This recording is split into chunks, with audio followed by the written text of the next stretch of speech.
Benjamin, bonjour. Merci Bonjour. d'être avec nous aujourd'hui. Vous êtes magicien. Oui, oui. Depuis combien de temps? Beaucoup de temps.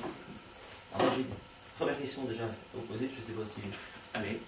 Jean-Merlin, c'est votre vrai nom? C'est mon vrai nom. Personne ne veut le croire. Ça a amusé les douaniers pendant près de 30 ans, du temps où on contrôlait les passeports, ce qui se passe de moins en moins maintenant dans la communauté européenne. Mais oui, c'est mon vrai nom, absolument. Vous avez commencé la magie à quel âge? À 6 ans, donc avec une boîte de magie, comme beaucoup de gens. J'ai une boîte de magie allemande, parce que comme je suis un enfant de la guerre, il n'y avait plus de boîte de magie en France. Je ne sais même pas si on en fabriquait encore. Donc mon père, j'avais demandé ça pour Noël. Mon père, la seule boîte qu'il avait trouvée, c'était une boîte allemande, et donc j'avais les routines en allemand. Et donc j'ai dû me débrouiller tout seul avec un texte allemand. Et j'ai dû inventer les routines moi-même, et c'est comme ça que ça a démarré. J'ai là-bas, dans un cadre, une photo de cette première boîte de magie que j'ai eue, dans laquelle il y avait 2 boîtes à double fond, un dé au chapeau, un jeu de gobelets en étain, une baguette magique, des muscades en liège, 2 boîtes au quito, un trépied à la carte, et c'est tout. Voilà. Et vous êtes passé professionnel à quel âge? À 7 ans et demi, juste derrière. Non, je suis passé professionnel entre 18 et 19 ans. Il ne faut quand même pas rigoler. Non. Alors c'était un peu genre le climat de la magie à l'époque, le paysage magique à l'époque, c'était quoi? Parce que... Le paysage magique à l'époque, il y avait ce qu'on appelait nous les anciens, donc enfin tout au moins les gens qui étaient en place, c'est-à-dire Freddy Fa, dont la spécialité était les anneaux chinois, les 6 foulards, le tambourin, c'était son grand final. Il y avait Jean Ludo, qui avait un excellent numéro. Il y avait, je vais en oublier, je vais me faire, enfin non, je ne vais pas me faire des ennemis, ils sont morts. Mais il y avait Jacques Delors, qui est quelqu'un qui m'a beaucoup influencé. J'ai démarré, comme beaucoup, en copiant quelqu'un. J'ai démarré moi en copiant Jacques Delors et en faisant des tours de corde comme Jacques Delors. Voilà. Après, je m'en suis dégagé, mais j'ai démarré comme ça. Donc ça a duré quelques années quand même? Ah ouais, Hein? ouais. Si je calcule bien, c'était donc en 1960, début des années 60 alors?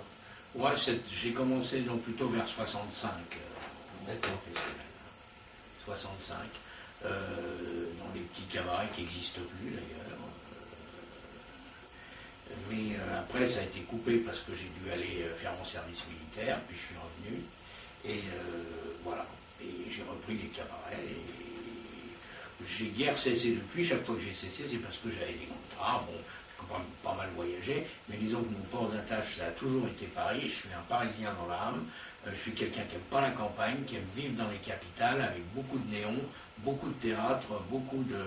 Voilà. Et donc, mon port d'attache, c'est Paris. Voilà. Mais ça aurait pu être long.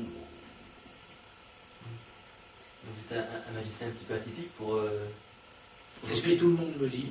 Votre credo, en fait, c'est quoi? C'est le musical, c'est la comédie? Les musicals, il n'y en a plus. Moi, quand j'ai démarré à Paris, il y avait 3 musicals, si ce n'est 4.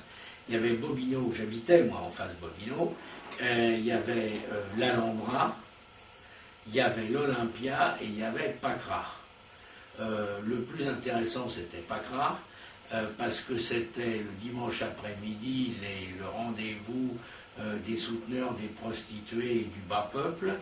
Et c'était un public extrêmement intéressant, parce que quand ils vous aimaient vraiment, ils vous le faisaient savoir, et quand ils vous aimaient pas, vous preniez des canettes de bière dans la gueule dans les 30 secondes. Et ça, c'était formidable. Ça ressemble un petit peu à ce qu'on voit dans Fellini Roma. Fellini a donné dans Fellini Roma une espèce de overview de ce qu'était le musical italien à cette époque-là, avec les chiens savants, le machin, et puis le jongleur. Et il y a eu ça en France, c'était pas tellement éloigné. Moi, j'ai vu des gens comme Marie Marquet, par exemple, qui m'ont foutu un coup à l'estomac. Une dame de 70 ans qui venait devant ce public de souteneurs, de putes et de ramassis de la rue, et qui leur récitait du Racine, et qui les prenait par les couilles. On entendait une mouche voler, et ça, c'est comme ça qu'on apprend son métier, certainement. Oui. Donc il y avait ça, il y avait Bobino. Bobino, j'ai vu tous les programmes de Bobino, ainsi que je le dis dans la préface du livre de Potassi, j'ai commis dans ma vie 2 vols. J'ai volé un jour 2 vis au BHV, parce que j'avais pas le temps de faire la queue. Et j'ai volé une pile de tickets de sortie de Bobino. Un jour où le mec avait dû, je sais pas, je traînais toujours dans le hall, et ces tickets de sortie m'ont permis de voir quasiment, peut-être pas tous les programmes de Bobino, mais enfin tous ceux où il y avait un magicien. J'ai vu 17 fois Brel, j'ai vu Brassens jusqu'à savoir toutes les chansons par cœur, j'ai vu tous les gens qui, à chaque fois qu'il y avait un magicien, j'ai vu Sylvan, j'ai vu des jongleurs comme Michael, que plus personne ne connaît, qui étaient des gens extraordinaires. Michael prenait une feuille de papier, il la pliait en 4, il envoyait comme une carte boomerang, il ouvrait l'enveloppe et la feuille de papier retombait dans l'enveloppe. Essayez, vous verrez, c'est pas facile. J'ai vu des tas de gens. C'est comme ça que j'ai appris un peu mon métier. En étant fourré tous les 3 semaines, puisque le programme changeait tous les 3 semaines, après ça a changé tous les 15 jours, j'étais toujours fourré à Bobino. Et puis alors j'avais trouvé après l'astuce pour rentrer gratos à l'Olympia, grâce à mon camarade Jacques Tandeau qui était un malhonnête, et on avait donc trouvé l'astuce pour rentrer gratuitement à l'Olympia, puis à force de rentrer, les gens nous connaissaient, ils nous disaient bonjour. Voilà. Et à l'Alhambra, j'ai dû payer, parce que je connaissais personne. Voilà. En gros, il y avait 4 musicals. Maintenant, il n'y en a plus. Il n'y a même plus de cabaret, il y a des dîners-spectacles. Quand j'ai démarré à Paris, il y avait entre 80 et 85 cabarets, c'est-à-dire qu'on faisait comme les strips, on ne déshabillait même plus pour aller de l'un à l'autre. Maintenant, il n'y a plus que des dîners-spectacles, et je suis parmi les chanceux qui peuvent en faire 2 dans la soirée, et on n'est plus beaucoup.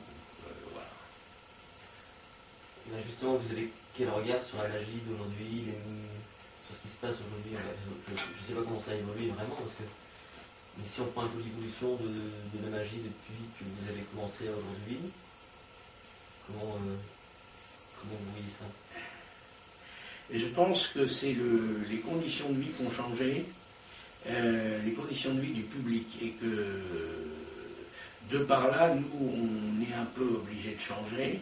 Je pense aussi qu'il y a eu un bond extraordinaire dans la grande illusion qui a été fait grâce à Dow Genning, qui est passé avant David Copperfield, ne l'oublions jamais, c'est Dow Genning qui a ouvert les portes, c'est pas Copperfield. Il y avait avant, dans les musicals, dans les cabarets, de la place pour de la poésie, des numéros sérieux, je dirais, si tant est que, par exemple, Channing Pollock, qui vient de mourir, était un numéro sérieux. C'était esthétiquement magnifique, mais c'était sérieux, il ne faisait pas rire. Or, maintenant, dans les cabarets, il n'y a plus de place pour les numéros qui ne font pas rire. Si vous n'avez pas un rire toutes les 30 secondes, on ne vous garde pas. Ça, c'est clair.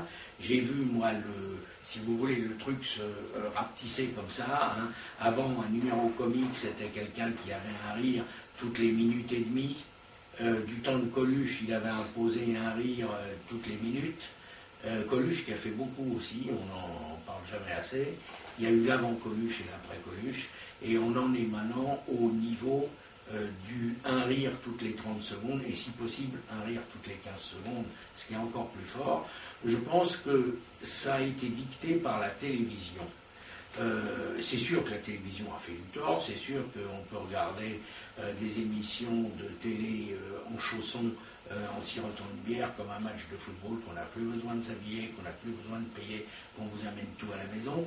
Mais ce qui a bouleversé un petit peu tout est le rythme de travail des magiciens, car le rythme n'est plus même, c'est le changement de plan à la télé. C'est-à-dire qu'actuellement, la télé, à mon avis, gouverne pas mal de choses. La télé, elle veut vendre des pubs, surtout TF1. Elle est prête pour ça, n'importe quoi. Et donc, pour être sûr que les gens s'emmerdent jamais et ne changent pas de chaîne, le changement de plan, si vous voulez, a lieu maintenant toutes les 20 secondes. Il n'y a pas un plan qui dure plus de 20 secondes, sauf chez Sébastien, qui a fini par comprendre que quand un type lance une balle, il faut lui donner le temps que la balle retombe, si on veut que le public comprenne ce qu'il fait. Ça, il a bien... c'est le seul. Avant lui, il y a eu Gilles Arthur. N'oublions pas Gilles Arthur, même s'il a des défauts. Ce sont des gens qui ont donné la chance aux magiciens, qui ont essayé, si vous voulez, d'amener le magicien à la télévision, car il faut dire qu'actuellement, hors de la télévision et des dîners-spectacles, et c'est bien triste, il y a, à mon avis, plus beaucoup de place pour les magiciens, sauf dans les congrès de magiciens. Cabaret, télé, je vois pas d'attraction peut-être, je vois pas bien ce qu'il y a d'autre pour le magicien à l'heure actuelle. Mais aussi toutes les soirées privées, tout ce qui comité d'entreprise, ce genre de choses. Les soirées privées, c'est du close-up, ça n'est pas de la magie de scène, donc le close-up là aussi, il y a eu, je vois avec tristesse, une espèce de désescalade, c'est-à-dire que j'ai connu le temps où, si vous voulez, les close-up men étaient payés, on estimait qu'un type qui se tapait 2 heures debout et qui faisait 20 fois la même routine, faisait au moins un travail équivalent à quelqu'un qui fait 20 minutes de scène. En fait, c'est beaucoup plus fatigant de faire du close-up. Et on était, je dirais, justement rémunérés. À l'heure actuelle, comme il n'y a plus de scène, il y a pléthore de magiciens qui font du close-up. Pour le close-up, on n'a pas besoin d'avoir une vraie personnalité de scène. Et je dirais que parmi les magiciens, n'importe qui sait faire 3 tours. On n'a pas besoin d'être un vrai grand magicien pour... Ah, c'est mieux, si c'est mieux, mais tout le monde peut faire illusion 7 minutes. Donc, tout le monde et n'importe qui s'est mis à faire du close-up. Les prix ont chuté en chute libre, enfin, vraiment, ça a été la chute libre. Moi, quand on me demande un close-up, je réponds même plus. Parce que je sais qu'on va me proposer 100 €, et je sais qu'à ce prix-là, je vais rester chez moi. Et je pense que de ce point de vue-là, alors on va me dire que c'est toujours difficile de critiquer des gens qui ont faim. Ok. Mais les artistes de close-up se seraient un petit peu mieux entendus entre eux, au lieu de vouloir se piquer les affaires à tout prix. S'ils avaient eu un petit peu de l'intelligence des pétroliers, pas tout, mais un petit peu, ils auraient pu au moins sauvegarder des prix qui auraient eu un petit peu de décence. Alors que maintenant, si vous voulez, c'est un close-up est payé le prix d'une passe au bois, et moi j'ai pas envie de faire des passes au bois. Voilà. En ce qui concerne le close-up. J'ajouterais également qu'il y a 2 sortes de close-up. Il y a le close-up, si vous voulez, qu'on voit dans les congrès, c'est-à-dire un type qui est assis à une table et qui va pouvoir faire des routines élaborées. Et il y a de l'abattage qu'on fait dans ces espèces de grands bateaux dans lesquels on va faire un lâcher de close-up men, de 20 close-up men pour 2000 personnes, et à qui on va dire, les gars, vous avez 1h30 pour abattre vos 15 tables, qu'est-ce que vous voulez qu'ils fassent? Ils vont faire de la merde, ou tout au moins, ils vont faire ce qu'ils peuvent. C'est même pas de la merde, c'est ce qu'ils peuvent. Et ça ne m'intéresse pas beaucoup, et je dois dire que j'ai certainement été un de ceux qui ont amené le close-up en France, que actuellement les conditions ont largement varié, c'est plus les mêmes, on n'est plus respecté, on n'est plus... et du close-up comme j'aimerais en faire, c'est-à-dire assis derrière une table, comme un type comme Duvivier par exemple a la chance de pouvoir le faire chez lui, cette chance-là on me l'a offert dans les congrès de magie, et commercialement, en 30 ans, allez, on a dû me donner 3 fois ou 4 fois la chance de faire ça. Sinon, j'ai toujours travaillé debout, devant des gens que je devais interrompre pendant qu'ils parlaient, et David Stone a écrit un livre magnifique, si vous voulez faire ça. Lisez le livre de David Stone, il contient tout ce qu'il faut savoir. Pub gratuite. La pub est finie. Alors justement, on va parler un petit peu des magiciens d'aujourd'hui. Enfin, vous avez un regard, j'imagine, sur, on en parlait là justement. Quel est l'avenir des magiciens qui arrivent aujourd'hui sur le marché Moi, je suis inquiet pour eux. Je vous dis la vérité. Je suis inquiet pour eux. Moi, ma vie, elle est faite. Hein. J'ai 60 balais. Ma vie, elle est faite. Elle a été ce qu'elle a été. J'ai pas été mieux que les autres. La seule chose que je peux dire, c'est que j'en ai vécu et que j'en ai vécu pas trop mal. Comme les gens de ma génération en ont vécu pas trop mal, même si tout le monde aime à crier misère. On en a vécu pas trop mal. Les jeunes qui arrivent maintenant sur le marché, ou bien ils font comme Bertrand Lotte, comme ils vont monter un numéro d'Anne Hilary ou des gens comme ça, ils vont monter un numéro de Grandes Illusions, mais ils vont travailler, si vous voulez, à Noël, ils vont faire de l'événementiel, mais ça restera de l'événementiel. C'est-à-dire que ce que je regrette un peu moi, c'est qu'il n'y ait pas des... Je regrette aller le temps du musical où on pourrait travailler tous les soirs, comme au Lido, ou malheureusement, il y a 2 places en France, il y a le Lido, le Moulin Rouge. C'est vrai que pour le numéro de scène, est-ce que ça vaut la peine encore pour un jeune de monter un numéro de scène s'il ne trouve pas une astuce quelconque, c'est pas sûr. Parce qu'il faut bien voir qu'un numéro de scène, pour le mettre au point, ça demande au minimum de 5 ans. Et des fois plus. Hein, avant que le truc soit définitivement définitif. Et qu'il n'y ait plus rien à rajouter, plus rien à enlever, qu'il soit tout temps. Et qu'est-ce qu'ils vont faire maintenant, les gars? Ils vont passer à la télé. Et la télé, c'est une bouffeuse d'hommes. C'est-à-dire que quand vous avez fait votre truc qui vous a demandé 10 ans de travail, on va vous le bâcler en 5 minutes. Vous ne savez même pas comment va être la prise de vue. Si le caméraman et si le réalisateur ont du talent, vous aurez du talent. Si le caméraman n'a pas de talent, que le montage est mal fait et que le réalisateur n'a pas de talent, vous serez à chier. Vous n'avez aucun contrôle sur votre prestation. C'est pour ça que je ne suis pas un fanatique de la télé, j'en ai fait comme tout le monde, j'ai eu une émission qui portait mon nom, et je suis parti de moi-même au bout d'un moment, sans qu'on me renvoie, parce qu'on n'avait rien à se dire. Voilà. J'ai tenu 2 ans, c'est déjà pas si mal, tous les mercredis. Voilà, et on me proposerait quelque chose maintenant, je pense que je refuserais. Voilà. À moins d'avoir un contrôle total sur l'émission, de visionner les rushs, de participer au montage, de faire recommencer quand ça ne me plaît pas, alors là peut-être. Mais comme maintenant, si vous voulez, on a affaire à une speakerine qui ne sait pas distinguer un as de carreau d'un valet de trèfle, et vous êtes là en train d'appareil à couper le fromage et à une revue People, et maintenant, allez, vas-y, faites nourrir, allez, vas-y, machin, faites nourrir, et non, ça m'intéresse pas. Voilà. Autre question. Mais la place de la magie en France par rapport au monde, au reste du monde, je vais dire. Je crois que, alors, les larmes aux dents, je vais dire que actuellement, la magie en France me semble en dessous de la magie aux États-Unis.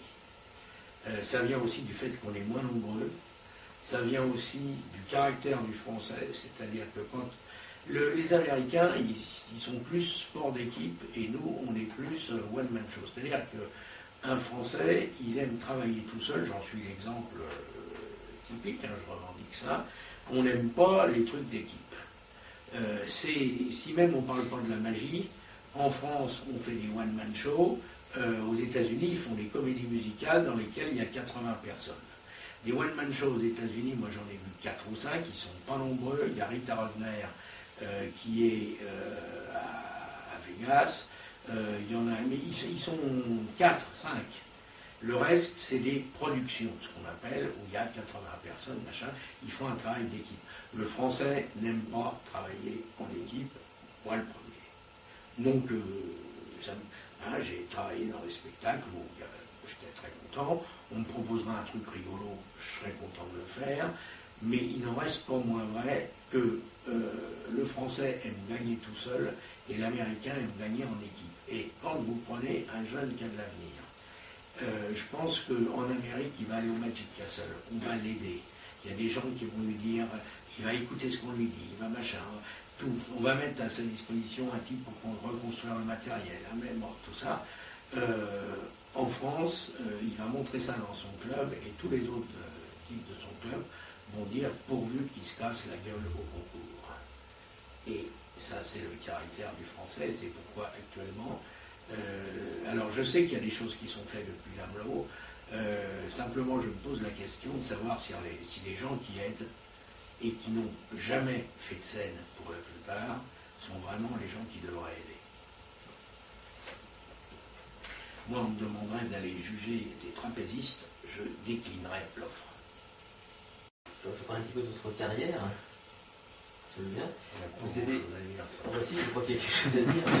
Vous avez, à une certaine année, créé un magazine qui s'est appelé Mad Magic. Absolument, oui, absolument. On peut en parler? Ah, on peut en parler. Donc, est-ce que vous pouvez nous raconter un peu l'aventure Mad Magic qui a duré 9 ans? Ça a duré 9 ans, c'est une aventure un peu compliquée. La revue de la prestidigitation, qui était tenue par un type qui s'appelait Marc Albert, était non seulement conduite de façon monolithique et dictatoriale, mais disons qu'elle était fortement inintéressante. C'est-à-dire que les gens s'abonnaient par pitié, je pense. Mais et donc un jour, j'avais dit à Marc Albert, il dit alors ma revue, je lui ai dit, tu sais, c'est vraiment de la merde. C'est vraiment, ce que tu fais, c'est de la merde. Et il avait mal pris, parce que c'était quelqu'un qui était très content de lui, et il m'a dit une chose qu'il ne fallait pas, il m'a dit, si c'est si facile, t'as qu'à en faire une. J'ai dit, m'énerve pas, parce que rien que pour te faire chier, je vais en faire une. Et j'avais dû le dire trop fort, parce que c'est venu jusqu'aux oreilles de 5 jeunes en Belgique qui venaient de racheter une baraque, un magasin de magie qui s'appelait Mephisto Huis. Mephisto Huis appartenait à un type qui s'appelait Casimir Zickman, qui était un aimable escroc, mais vraiment, et qui a vendu son magasin à 5 Belges, dont il ne reste plus actuellement que Bregman, qui est, je crois, jury à la FISM maintenant, et Dirk de Grave, qui a longtemps tenu Mephisto Huis, après l'avoir déménagé en Belgique. Mephisto Huis éditait une revue qui s'appelait De Martyr, qui était une revue puissamment intéressante, mais qui avait un gros tort, c'était d'être écrite en néerlandais, ce qui était normal, puisque le mec habitait à Amsterdam. Et il s'était dit, Dirk de Graaf, qu'une revue c'était un support formidable pour un magasin de magie. Et comme mon épouse de l'époque était néerlandaise, et qu'il avait entendu ce bruit que j'allais faire une revue de magie, et il s'est dit, mais voilà l'idée, moi ça va me prendre du temps, je ne sais pas le faire, on va aller voir Merlin, il va écrire sa revue en français, sa femme va le traduire, la Belgique c'est un pays bilingue. Il m'avait fait une proposition qui m'avait semblé honnête, il m'avait dit je me charge de tout, vous écrivez, moi je me charge de tout, je paye tout, et je vous donne à chaque numéro 1000 exemplaires à vendre et vous gardez tout l'argent. Ce qui m'avait semblé, moi, à la suite de quoi ils sont, quand il y a 5 personnes à la tête d'une entreprise, ça ne peut pas, à mon avis, c'est comme quand il y a 12 personnes sur une revue, je suis mort de rire, moi. Je vois un comité de rédaction, ça me fait pleurer.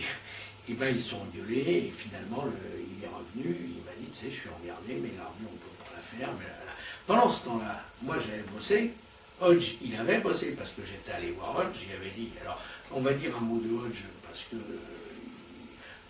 peut-être à Internet, il y a des gens qui ne le connaissent pas, Hodge c'est le plus puissant dessinateur magique et même hors de la magie qui existe actuellement.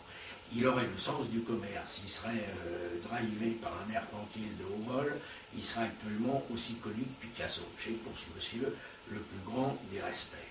En plus, c'est un type qui ne se prend pas la tête et il dessine encore plus vite que j'écris.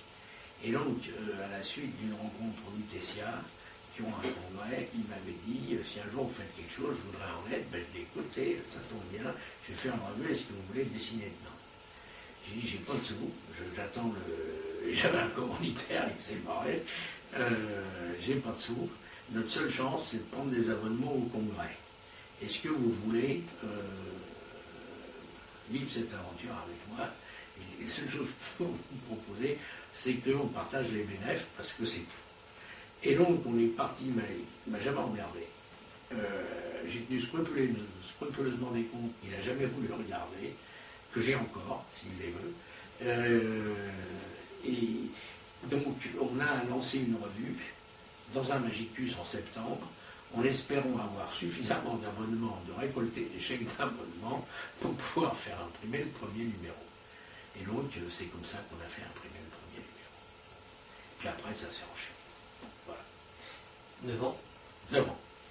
Et pourquoi Pourquoi 9 ans? Parce qu'à un moment, on a commencé à voir qu'on commençait à redire les mêmes choses qu'on avait déjà dites. Donc, il y a un moment, il faut s'arrêter. Voilà. C'est aussi con que ça. Donc, combien d'abonnés il y a eu sur les Magic au plus fort Au plus fort, on a eu 650 ou 670 abonnés. Pas plus, jamais plus. Qui est quand même pas mal. Même... je pense qu'actuellement, on serait la plus grosse revue. Ouais. On a été aidé par la FAP, ça faut bien les remercier, parce qu'ils sont bien crêpés le chignon, ils sont bien... et donc, à un moment, il n'y avait plus de revue, il n'y avait plus rien. En plus, il faut dire que Marc Albert, j'en reparle, était cordialement haï par tout le monde, et notamment par un type qui s'appelait Mayette, qui avait donc la maison Mayette, et qui éditait, lui, une revue qui s'appelait Le Magicien, qui était une très belle revue, très moderne pour l'époque, très bien illustrée par un type qui s'appelait Robert Ménot. Et quand il a su qu'on faisait ça, rien que pour emmerder Marc Albert, qui était son gendre, il nous a appelés, il nous a dit, les gars, j'ai un listing de 400 noms, je vous le donne. Alors nous, on est allé là-bas, on a bu une bière avec lui, et on a pris le listing, et on a refait un deuxième mailing, et ça a été comme ça qu'on a démarré Mad Magic.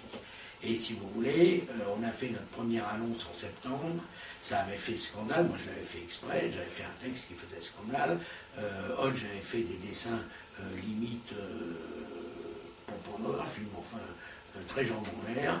Ils ont refusé de le mettre dans le programme du congrès, ils avaient donc mis une feuille volante, ça s'est appelé la feuille volante, et notre revue s'appelait Le Torchon, et ça ne nous a pas empêché de continuer, et puis voilà. Et donc, alors, comment s'est fait Mad Magic? Alors, on va dire un mot de ça. On en a pour combien de temps, là? Parce que je parle, ils vont se barrer, vos lecteurs. Parce que, comme il n'y a pas un changement de plan toutes les 15 secondes. Moi, ça, je ferai un montage. Ah, d'accord. Je vous filerai l'intégrale. D'accord. Moi, je ferai un montage, de toute façon, tout ça. Il y a encore 34 minutes. Oui, et puis je vais te laisser tout de suite. Parfait. Pas de problème. Donc, Mad Magic, ça s'est fait de la façon suivante. On allait en vacances chez Hodge. Hodge, il a une maison en Vendée. Et donc, il a eu la gentillesse de me recevoir. Il m'a dit, viens avec ta femme pendant les vacances. Et donc, c'est une maison qui donne sur la plage, donc c'est très agréable. Et on mettait les femmes sur la plage, les femmes et les enfants sur la plage. Et nous, on s'enfermait dans une espèce de pas d'ivoire, mais enfin un truc dans lequel on mettait de la musique. On a toujours travaillé en musique. Alors, c'était très marrant parce que... si vous voulez, avec Hodge, et c'est peut-être pour ça qu'on s'entend très bien, on n'a pas du tout le même caractère. Lui, c'est un bordélique en diable, et moi, pour pouvoir travailler, il ne faut pas qu'il y ait une épingle qui dépasse, même si quand on me voit comme ça, j'ai l'air machin, toutes mes improvisations, je vais vous dire un secret, sont soigneusement répétées. Et donc la table était divisée en deux, comme ça, et on avait fait un truc à la craie, et donc un côté, qui était le côté de James Hodge, où il y avait le bordel, des trucs avec des cafés pas finis, des cuillères dégueulasses, des machins, des pinceaux, des fois il trempait son pinceau dans le café, parce que ça, de mon côté, il y avait de quoi écrire, c'est-à-dire une machine à écrire, un verre et une bouteille de Bourbon, qui est au moins aussi importante que la machine à écrire, et puis voilà. Puis c'est tout. Et puis je lui disais, et on partait avec une idée, on disait, bon, on va faire un numéro sur, voilà, Alors lui, il commençait déjà à dessiner la couve. Je lui donnais la pub de hâte. Donc déjà, pendant que moi j'écrivais les premiers trucs, puis une fois que j'avais écrit les premiers trucs, il me disait, viens voir. Alors je posais, comme ça. Il faisait les croquis. Puis pendant que j'écrivais le deuxième article, il les passait à l'encre. Puis entre-temps, et comme ça, on abattait nos 6 numéros en 12 jours, grosso modo. Tout en faisant 2 bains par jour, 2 repas comme il faut, et une petite sieste. Et voilà, et on fait 12 jours, 6 numéros. Voilà. En 12 jours, on faisait notre année. L'année. Ouais. En laissant toujours une page vierge pour de l'actualité possible. Voilà. Donc le ton de Mad Magic était quand même assez provocateur. Je suis pas sûr de ça, moi. On a fait une revue moderne qui correspondait à... C'était peut-être provocateur pour l'époque. Maintenant, on doit être jugé très, très académique par rapport... Maintenant, s'il fallait faire un truc, il faudrait le faire en rebeu, pour que ça soit, si vous voulez, de façon à ce que... Et puis bourré de fautes d'orthographe, de façon à ce que les jeunes internautes qui me regardent puissent lire. Non, c'est vrai. Je vais faire attention de ne pas employer de mots difficiles, les gars. Allez-y.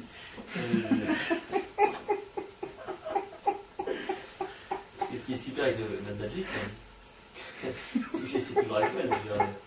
Qu'est-ce qu'on peut y dire au niveau Je vais être honnête avec vous, je ne l'ai pas relu. C'est un truc, moi quand j'écris un truc, je l'écris.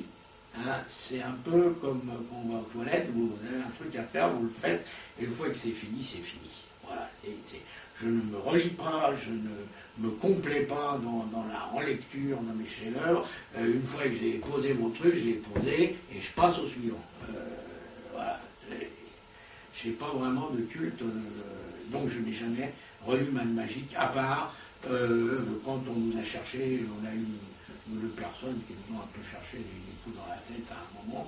Donc là, on l'a relu, effectivement, j'ai même vraiment fait relire un numéro par un avocat, pour être sûr. C'est vraiment les fois où on a relu. Sinon, non.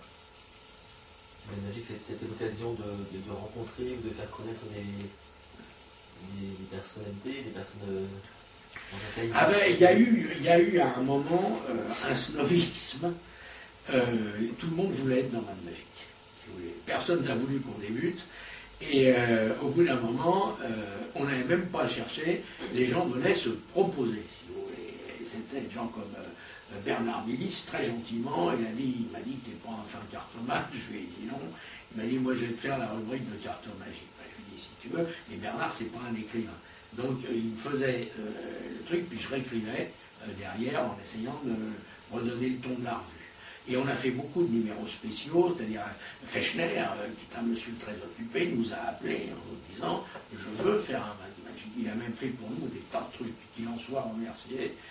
Il a fait vraiment, il a pris d'un temps que je sais cher. Il y a Flip, il y a Ludo qui a voulu, il y a qu'à prendre Phil Goldstein, à qui personne ne demandait rien, qui nous a dit je veux être dans Mad Magic. Il y en a d'autres à qui on a demandé. Mais bon, voilà, à un moment, il fallait être dans Mad Magic. Et on a le plus dur, à un moment, c'était de dire à quand même une sacrée bordée de ringards qui venait avec des routines infaisables qu'on ne pouvait pas imprimer ça. Et ça, il y en a qui nous en ont voulu. On s'en excuse encore. Voilà. Mad Magic c'est donc terminé en 1980. Quelle année? Je ne sais même pas, moi je tiens pas de comptabilité de tout ça. Ça c'est terminé. Ouais, j'en sais rien, on va regarder tout à l'heure. J'en sais rien, je suis passé à autre chose après. Et vous avez pu finalement concilier tout ça, votre vie professionnelle, on va dire, de magicien et puis Mad Magic, quoi. Ah oui, ça oui. Oui. Donc maintenant vous êtes retourné dans mes foyers. Dans vos occupations habituelles. Voilà, mes occupations habituelles, qui à l'époque étaient soit des tournées, si vous voulez, soit des cabarets, mais les cabarets au rythme de 4 et 5 tous les soirs. Donc ça ne paraît pas, mais vous faites 5 cabarets le soir, vous ne vous levez pas avant midi et ça raccourcit d'autant la journée. Changeons. de sujet, Changeons. de la créativité. Vous êtes quelqu'un de très créatif? Non. Bah, c'est une question qu'on a, en tout cas. Non. Je vais vous dire ce que j'ai répondu une fois à Olivier. Je ne suis pas un créateur, je suis un assembleur. C'est-à-dire que je lis beaucoup, je prends des trucs là, et je me dis en combinant ça avec ça, on pourrait faire une nouvelle routine. Mais je ne pense pas être un créateur. Je suis un assembleur, comme dans l'informatique. Un mec qui prend et qui construit un truc à partir d'éléments existants. Est-ce que vous avez créé justement, donc vous avez créé des routines, des numéros en les assemblant les unes aux autres? Oui, j'ai bien dû faire ça, mais dans Mad Magic, il y a pas mal de trucs de création, oui, enfin, de création de nouvelles combinaisons. Voilà, de nouvelles combinaisons, oui, j'en ai. Là, je suis incapable de vous dire. Vous n'avez pas une méthode particulière de création, ça vous vient comme ça, quoi? Non, ce que je fais souvent, mais je ne suis pas seul, hein, j'achète des objets. Vous pouvez voir, on ne va pas filmer la pièce, mais vous pouvez voir dans cette pièce, il y a un certain nombre d'étagères avec des objets, tous plus bizarres les uns que les autres, et un jour, on en emboîte un dans un autre et on a l'idée d'une routine. Voilà. Il y a aussi dans les méthodes de création le détournement d'un objet, c'est-à-dire prendre un objet, moi c'est mon sport favori ça, et lui faire rendre un service pour lequel il n'a pas été conçu au départ. Ça peut être un début de routine.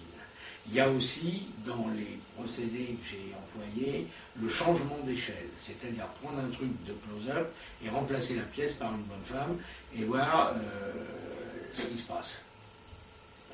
On a fait beaucoup notamment avec des trucs de Tegnaud, j'ai participé moi à 3 ou 4 grandes illusions qui sont parties de tours de Tegnaud pour arriver à des grandes illusions. Et des questions? Justement, oui, vous avez travaillé souvent en fait comme pour des séminaires de création, de réflexion pour trouver d'autres grandes illusions pour différentes troupes en fait en France, mais aussi à l'étranger. J'ai plus travaillé en France qu'à l'étranger.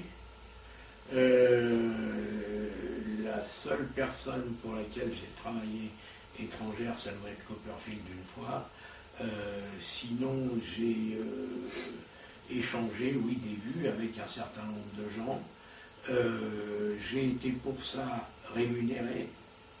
Et je pense que là, il y a un espèce de secret. Je pense que les gens qui m'ont rémunéré ne souhaitent pas que je donne leur nom et je ne vais pas le donner. Mais j'ai effectivement, pour un certain nombre de personnes en France, servi, sinon de coach, mais oui, j'ai de réflexion et tout comme ça. Mais il n'y a pas que moi.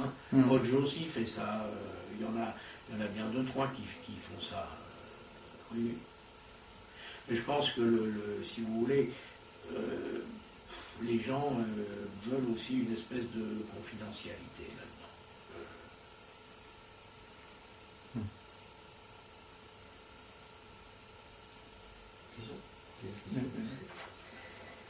Donc vous étiez l'auteur de nombreux livres, quelques-uns quand même? Oui, quelques-uns, oui. D'accord. Oui. Pour vous, c'est plus une façon de transmettre l'information, d'enseigner? Ou c'est plus pour vous, histoire de... Souvent, il y a des auteurs qui vont ça, qui couchent sur papier parce qu'ils ont un problème de mémoire. C'est pas des bêtises, hein, ce que je dis. Moi, c'est... Enfin, si, alors, j'ai des problèmes de mémoire. J'ai des problèmes de mémoire, maintenant. D'accord. Mais je ne les ai pas toujours eus. Non, j'ai fait ça parce que alors, je ne vais même pas dire que j'avais envie de le faire, j'ai fait ça parce que j'avais besoin de le faire. D'accord. Voilà. C'était avant tout plus une thérapie personnelle, on va dire. Pour absolument. Voilà, appeler ça comme ça, c'était une thérapie personnelle. Voilà. J'avais besoin. Mad Magic a été une thérapie. Voilà, c'est clair.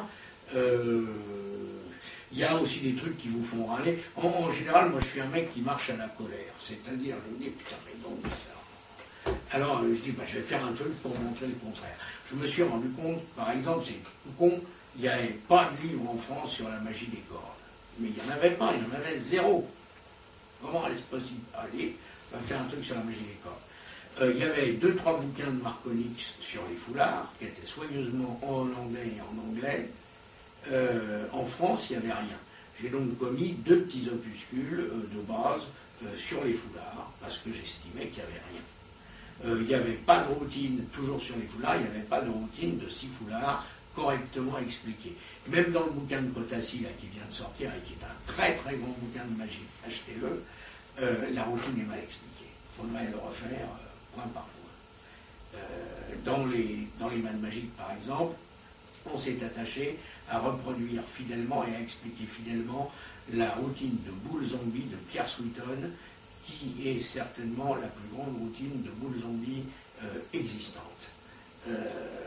Donc on l'a fait parce que, si vous voulez, laisser un témoignage, laisser combler un manque. Combler un manque parce que le manque fait râler. On se dit, moi quand j'étais gamin, moi quand j'étais, alors je vais gueuler un coup là, quand j'étais gamin, il n'y avait rien. Il n'y avait rien, il y avait le cours Magica, point barre.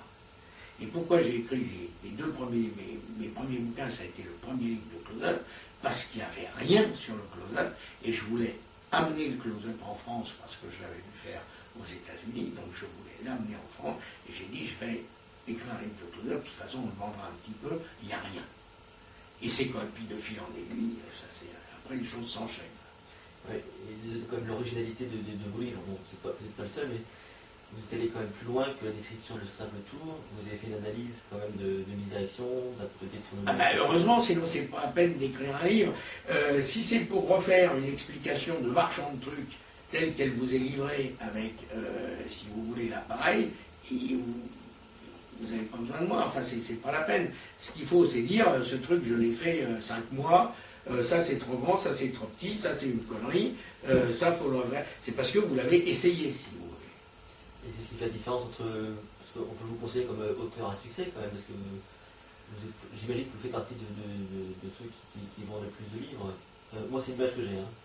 J'ai pas mal de Je suis le plus gros vendeur de papier français. Parce que dans toute la littérature magique francophone, autre chose, il y a quand même un tri à faire. Je dois être celui qui a vendu le plus de livres et le plus de notes de conférences. Voilà. Le point culminant, je vais vous le dire, en plus c'est de la magie, c'est le livre des ballons, Jean-Merlin Book of Balloon, qui a atteint les 10 000. Ce qui est pas si mal pour un bouquin. Un best-seller. Oui. On a vendu 10 000, 6 000 en France, enfin sur 30 ans. Hein. On a vendu 6 000 en France, 4 000 aux États-Unis. Est-ce qu'il y a un livre qui vous a plu qu'un autre parmi tout dans ce que j'ai fait? Oui, celui que je préfère, c'est Jean-Merlin Book of Magic. Oui, certainement. Qui est aujourd'hui épuisé. Qui est aujourd'hui épuisé, voilà. Alors, est-ce qu'il y a une réédition prévue? Je pense que, quitte à investir des fonds, je vais plutôt faire un truc nouveau. Ça donnera déjà de la valeur à l'autre. Si un jour je gagne à la loterie, peut-être je vais le retirer, mais quitte à prendre des risques, si vous voulez, je préfère prendre des risques sur un truc nouveau. Enfin d'ailleurs, en faisant un truc nouveau, je prends moins de risques. Parce qu'il faut voir que Jean-Merlin Book of Magic, il a été édité à 1500 exemplaires. Les 1500 exemplaires ont été vendus. Les 500 qu'on peut retirer maintenant vont coûter beaucoup plus cher en tirage puisqu'on n'en fera que 500, et pour les écumer on va mettre 5 à 6 ans. C'est donc un espèce de capital qui stagne, businessment parlant, c'est pas un truc rentable. Enfin, je le ferai peut-être, mais c'est pas dans mes projets. J'ai eu des propositions de gens qui voulaient le retirer, qui m'ont dit on va vous le faire, voilà, et j'ai dit alors les conditions, et on n'est jamais tombé d'accord sur les conditions. Voilà. Des anecdotes. Je veux dire, dans votre carrière, votre longue carrière de magicien, forcément vous avez dû avoir des vertes et des pommures. Moi j'aime les choses qui font rire. Je les perds en fait. On parlait tout à l'heure en magie. Dans les trucs, il y a dans les trucs rigolos, il y a un truc qui est arrivé à Freddy Fabre, qui est un monsieur qui nous a quittés. Freddy Fabre était un spécialiste des anneaux chinois et il avait une très belle routine d'anneaux chinois. Il donnait l'impression que les spectateurs avaient tous les anneaux en main. En fait, il travaillait avec une clé ouverte qui était dissimulée sous un foulard. lequel foulard était sur une chaise. Et donc, il avait sa clé, un foulard et une pile d'anneaux. Et il faisait une sorte de filage, il donnait tous les anneaux à examiner, il disait voilà, vous avez tous les anneaux en main, ouais, moi j'ai rien, etc. Et il reprenait, si vous voulez, tous les anneaux, il les posait sur le foulard, à ce moment-là, il retirait le foulard, et il faisait un truc comme ça, il faisait une espèce d'anneau il faut, c'est un truc de Peter Warlock, avec un anneau ordinaire et le foulard, et il séparait.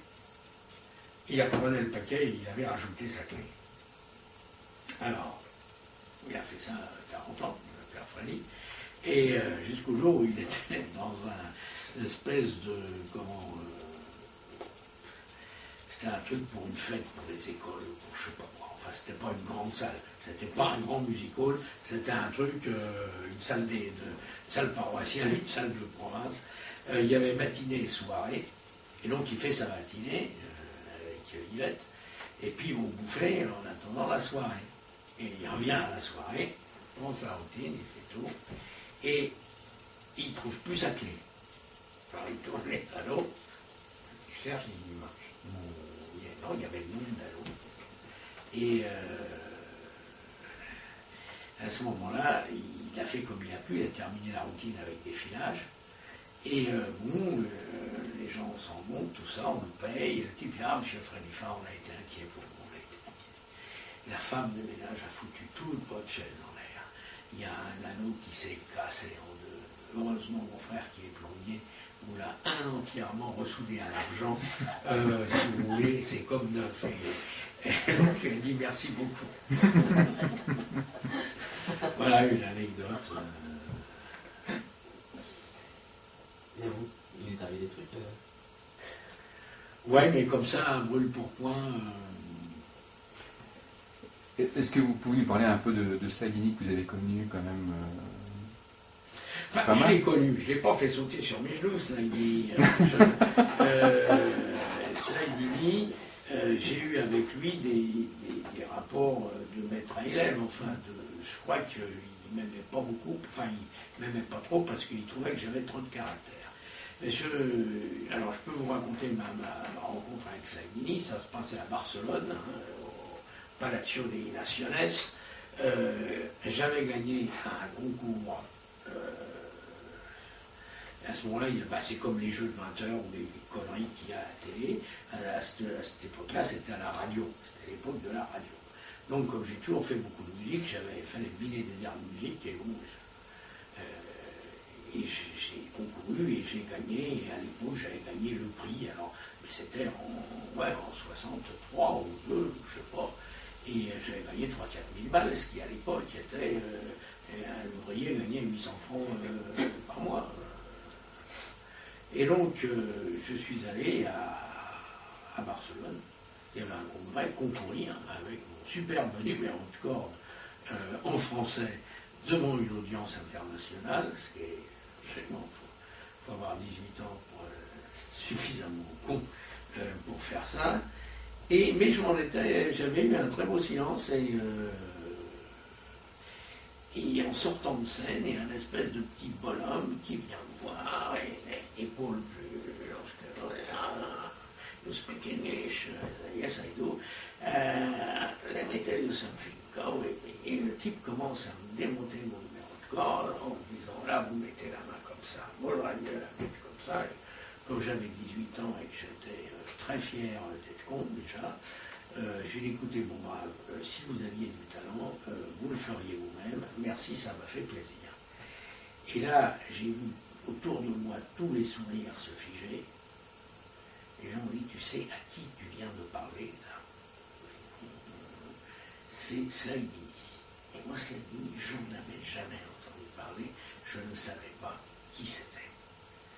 Et là, il y a eu un blanc, si vous voulez, parce que c'est comme si quelqu'un disait à Fred Capps, ou d'ailleurs, on l'a dit sur Internet, mec, il est Fred Capps. Donc, après avoir gueulé contre les autres, vous voyez que ça m'est arrivé aussi, donc un point partout.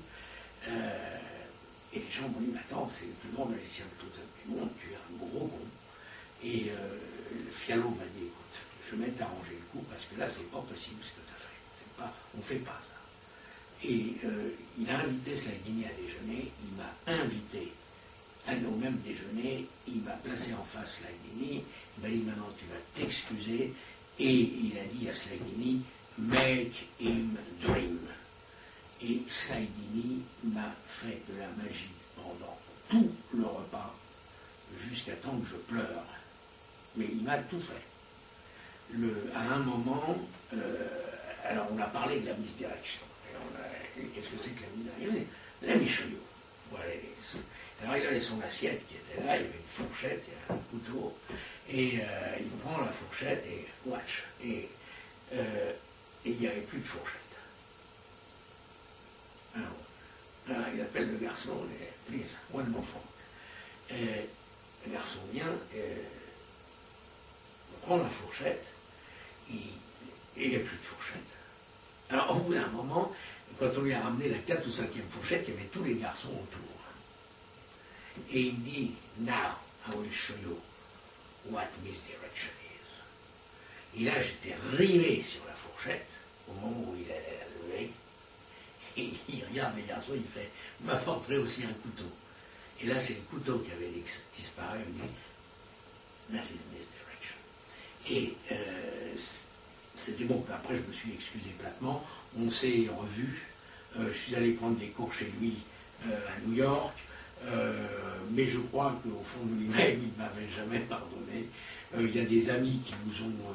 vraiment, j'ai été aidé par Claude Rix, par Fred Capps, par Anverdi, par un certain nombre de gens qui lui ont dit il n'est pas méchant, par Christian Fechner aussi, qui lorsqu'il est venu à Paris, me l'a amené à la maison. Je l'ai fait dîner à la maison, je lui avais fait des pâtes parce qu'il était italien. Au dessert, j'ai mis mon costume de malicien, je lui ai fait les boulettes. Pas lui, mais je lui ai dit voilà, je vis avec votre routine, je vis machin, je vais vous montrer My Way in the Flying Paper Ball, et j'ai des photos où il regarde et où on le voit se marrer, et à la fin il m'a pris la main comme ça, il m'a dit vous serez le dernier qui les ferait après moi, et il m'a dit now sit down, et je me suis assis, et lui, qui n'était pas forcé, il m'a refait sa routine à lui, qui est différente de la mienne, à moi, pour que je me rende compte de ce que ça donnait quand on était spectateur. Et tout ça s'est terminé dans une beuverie inimaginable. J'ai des tas de belles photos de ça, que j'ai gardées pour moi, bien évidemment. Voilà, une anecdote, si vous voulez, avec Slaghini. Voilà. Vous avez rencontré Fred Capps? Fred Capps, j'ai rencontré Fred Capps à plusieurs reprises. D'abord, j'ai eu beaucoup de chance avec Fred Capps parce que je parle néerlandais. Et quand il était à Paris au congrès de 73 et qu'il passait à la Tour Eiffel, il s'emmerdait un petit peu comme un rat mort. Moi, je l'ai invité à déjeuner à la maison. Et comme pour un Hollandais, tout ce qui est gratuit est bon à prendre, il est venu à la maison, et à un moment, ma femme était donc en train d'accoucher, donc bon. Et je me souviens j'ai encore des photos de ça, organisé un assez beau déjeuner, dans lequel il y avait Fred Capps, Richard Ross, Pavel, Blum, Shimada et moi-même. Donc, c'était des gens de confiance. Et puis au dessert, je ne sais pas quel est le premier qui a sorti ses cartes, mais ça a été, c'était pas mal. C'était pas mal, on a bien rigolé.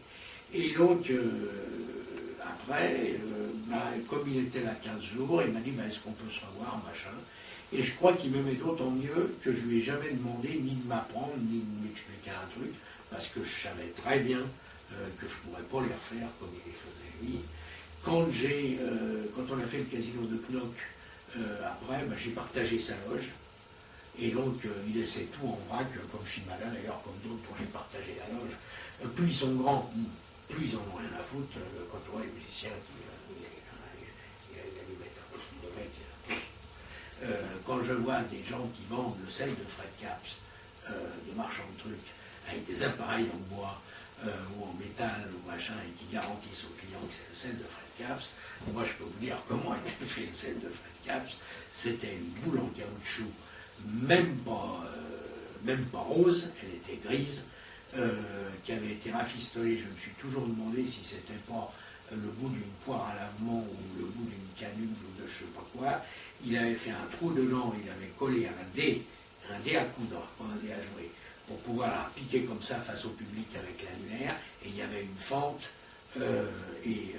quand il ouvrait sa salière et qu'il mettait, alors le truc était déjà à 2 tiers rempli, son sel, je vais vous dire, c'était pas du sel, c'était du sable blanc, genre sable des Seychelles, j'en sais rien, mais on n'a jamais parlé, mais je peux vous dire que c'était pas du sel parce que je l'ai goûté.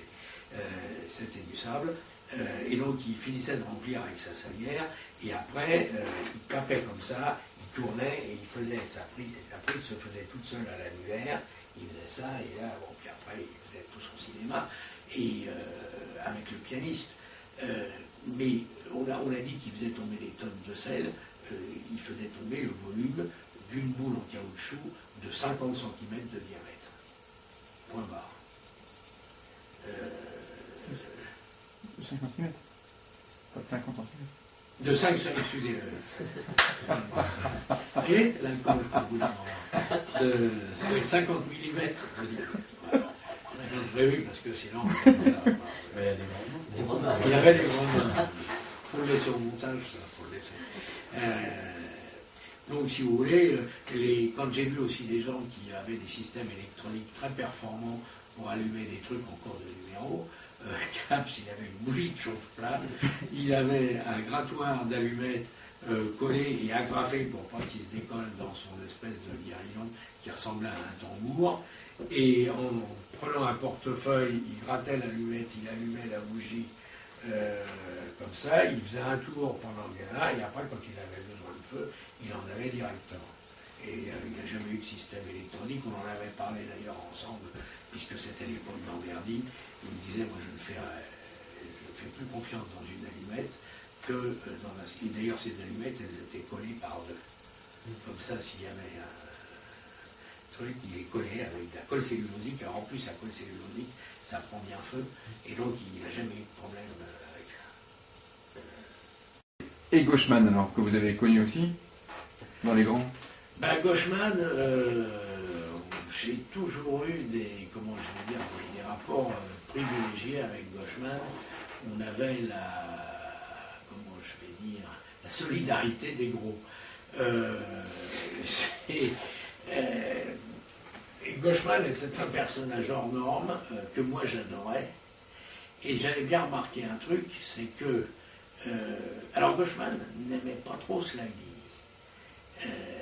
Curieusement, il ne le disait pas parce que c'était un homme très fin et beaucoup moins vulgaire qu'on l'a dit, mais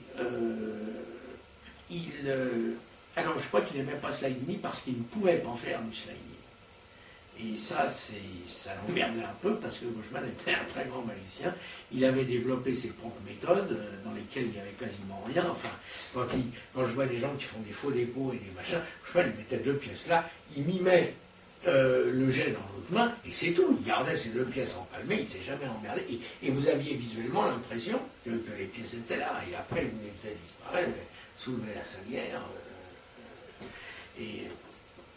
Et donc, dans Gauchman, bon, c'est vrai que c'est un type qui avait pas. C'était un ancien boulanger. Il était boulanger, Gauchman, et il se réunissait avec Alf Losso et un certain nombre d'autres malhonnêtes tous les samedis à New York.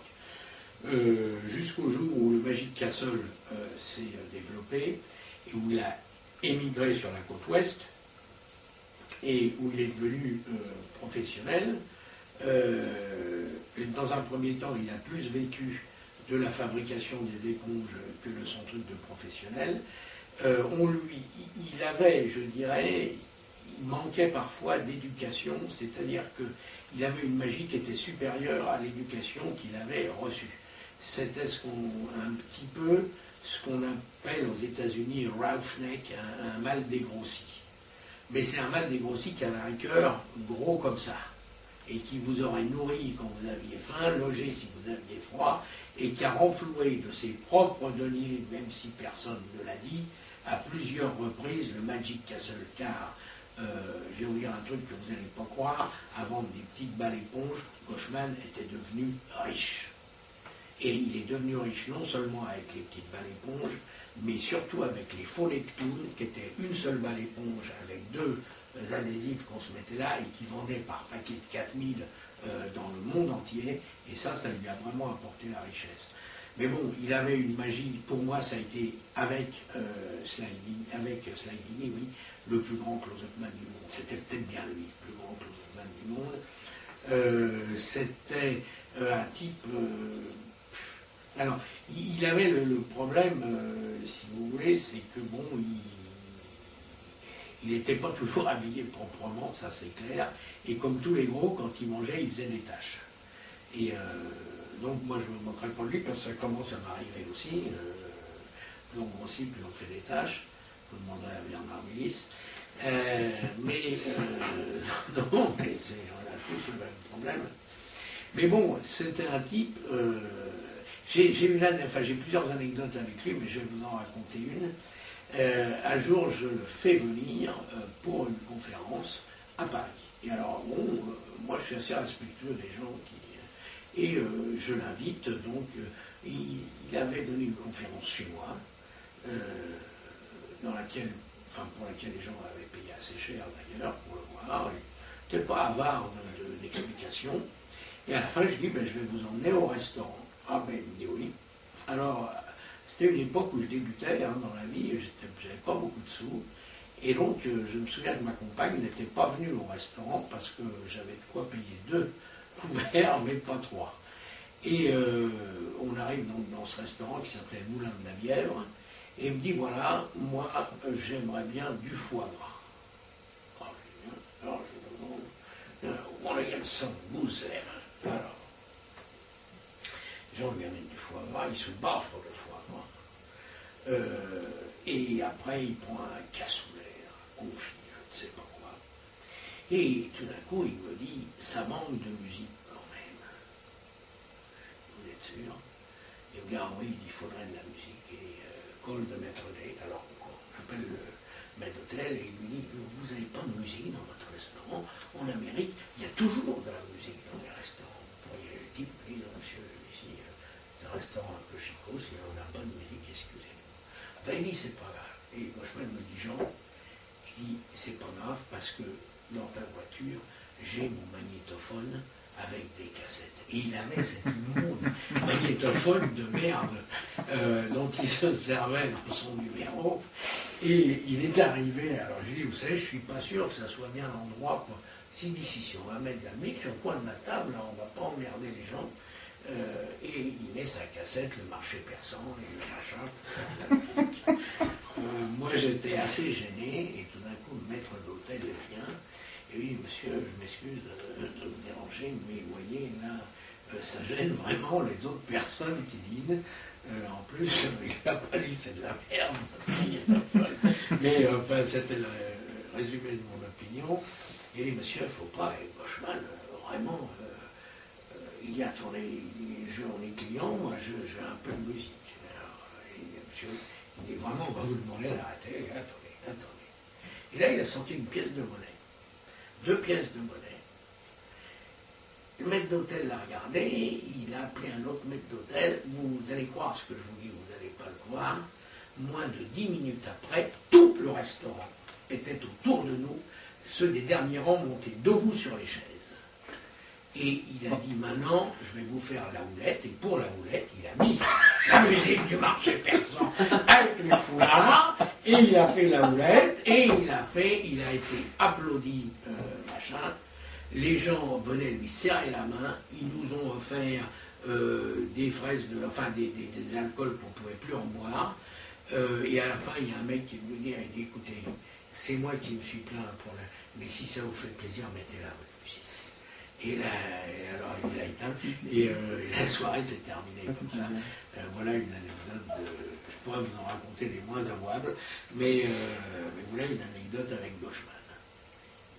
Il y a un jour aussi, on l'a poussé dans la piscine.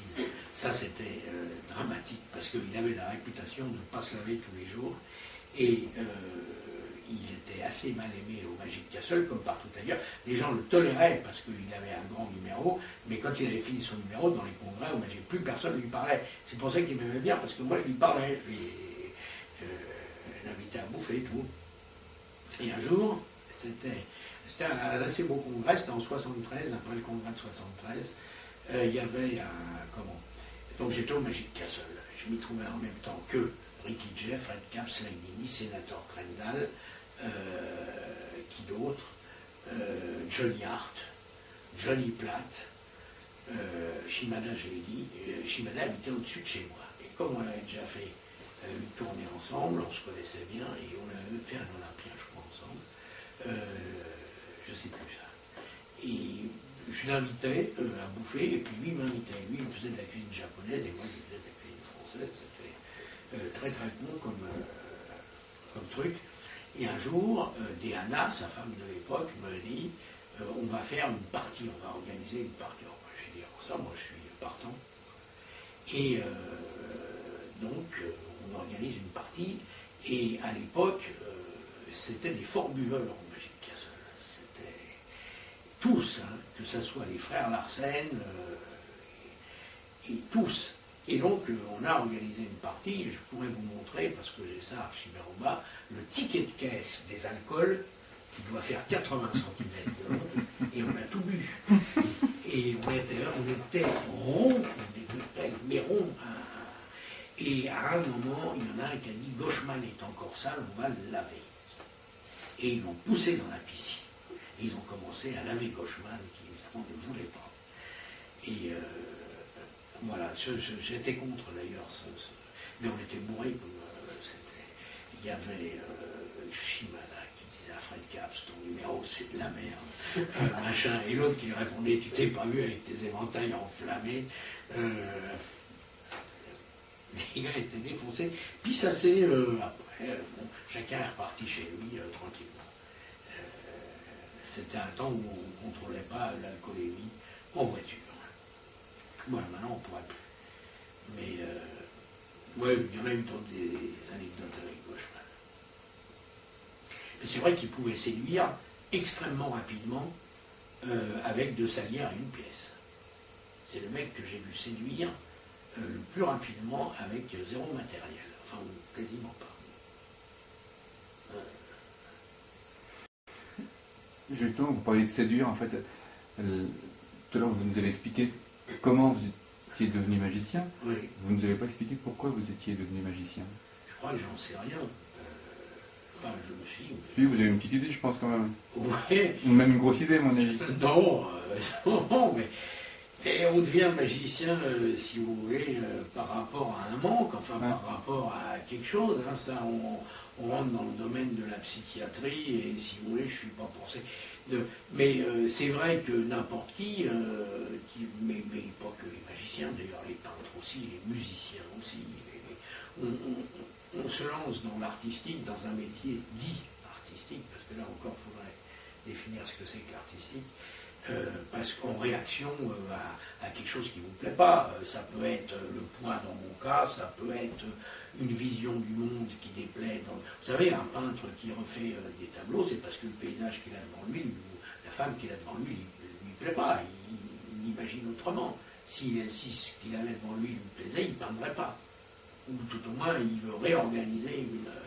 Je crois que l'artiste, pas aussi bien le magicien que le peintre, mais bon, là, j'ai peur de dire des conneries, moi, au bout d'un moment.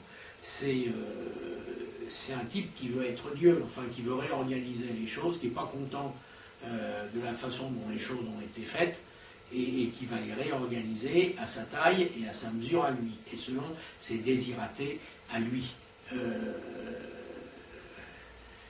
Je pense que oui,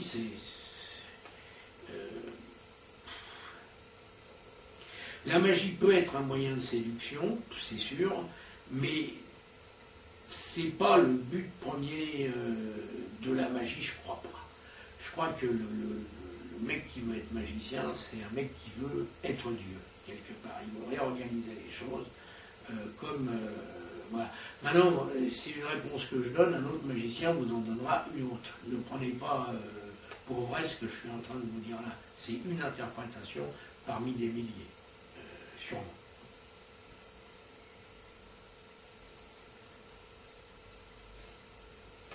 Et c'est aussi pour se faire aimer, en fait, surtout, au départ. Non?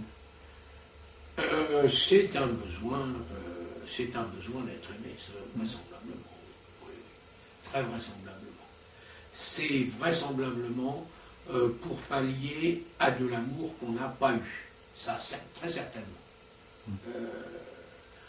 Je pense, mais là, vous me parlez du magicien très précisément, je pense que c'est la même chose chez les musiciens ou chez les peintres ou chez les... Je pense, si vous voulez pallier à un manque d'amour qu'on n'a pas eu, c'est pas l'apanage des magiciens. Je pense qu'hélas, c'est l'apanage de beaucoup d'artistes, si ce n'est de tous les artistes. Si vous voulez, le divorce entre l'amour qu'on aurait voulu avoir. Un type, en général, un type qui devient artiste, c'est certainement un type qui a manqué d'amour. Certainement. Ou même s'il n'en a pas manqué d'amour, il en aurait voulu plus. Il ne faut pas toujours accuser les autres non plus. Dire que c'est vraiment une spécialité du magicien, hélas, non. Je crois que beaucoup de gens écrivent aussi des livres parce qu'ils ont manqué d'amour.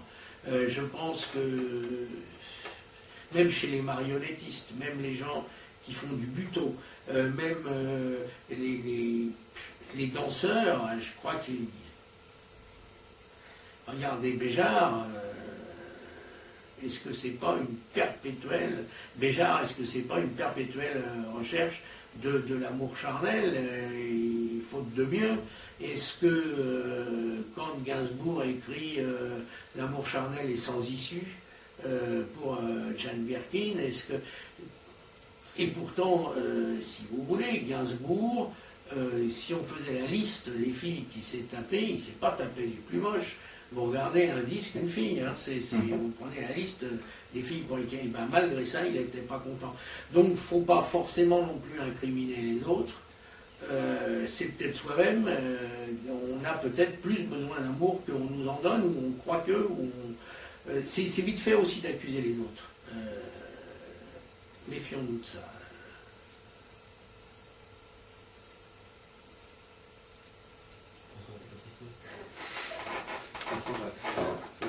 Je me dors comme une éponge. Mais non, mais c'est vrai, le manque d'amour, c'est clair, c'est clair. Mais là, si vous voulez, on arrive dans des trucs qui sont plus personnels, les relations parents-enfants, les machins. Et si vous voulez, quand vous êtes enfant, vous reprochez des tas de trucs à vos parents, et quand vous êtes parent, vous faites pas mieux. C'est Freud qui avait dit un jour à les parents, faites comme vous voulez, parce que de toute façon, ce sera mal. Parce qu'entre ce qu'attend l'enfant et ce qu'on peut lui donner, mais c'est la même chose avec les gonzesses, entre ce qu'elles attendent et ce qu'on est capable de leur donner, on est souvent sur deux voies parallèles, parce que c'est comme ça, les gens ne voient pas les choses de la même façon. Et puis la reconnaissance du public, c'est aussi une façon d'exister et de s'aimer soi-même aussi.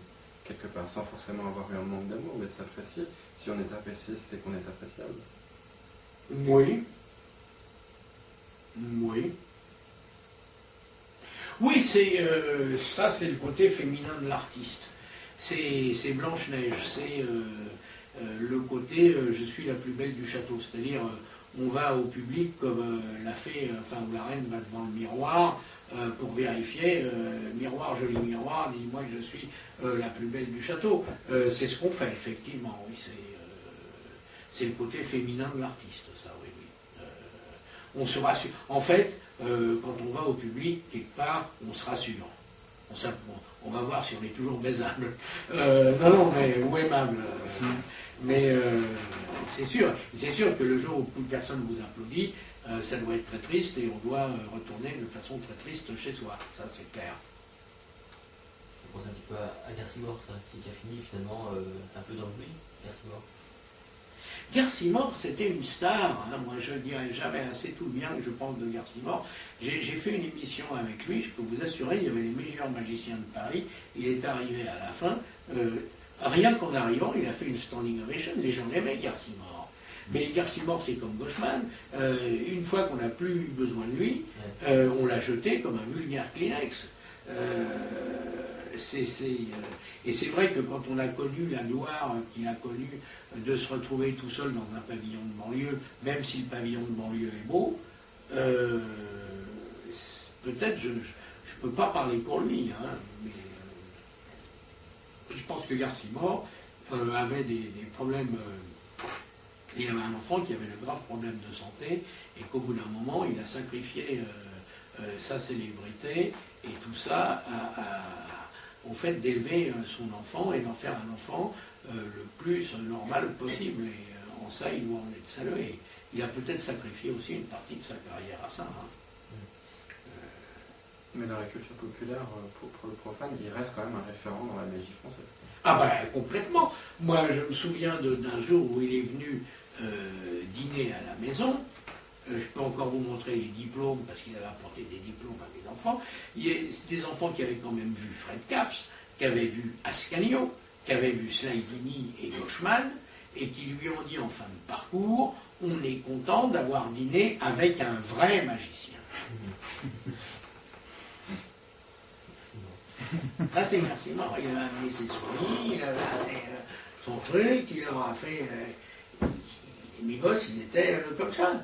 Et, lui, il est bon. Ascanio, Capps, lui, il est fort. C'est ça une star. Il y avait aussi ce côté, on va dire, l'image qu'il avait, le physique, le costume, en fait, se référait un petit peu à l'imaginaire collectif, quoi. Garcimore, en fait, quand on voyait, il avait le costume du magicien, il avait un peu la tête du magicien, finalement. Oui. Que Gauchman n'avait pas forcément. Non. En fait, absolument. Il avait la tête du jeune garçon qui a reçu une boîte de magie. Enfin, Ouais. et c'est pour ça qu'il pouvait louper ce qu'il voulait, on lui pardonnait tout. Il avait la tête du débutant qui essaye, du débutant que tout le monde aurait voulu être, et je crois qu'il avait une espèce d'onde de sympathie qui se dégageait de lui. De toute façon, il n'aurait rien fait, c'était pareil. Hein. C'est comme Chaline Pollock. Moi, j'ai bouffé une paire de fois avec Chaline Pollock. Chaline Pollock, je ne sais même pas pourquoi il a fait apparaître des pigeons. Il était assis, il faisait rien, et déjà c'était beau.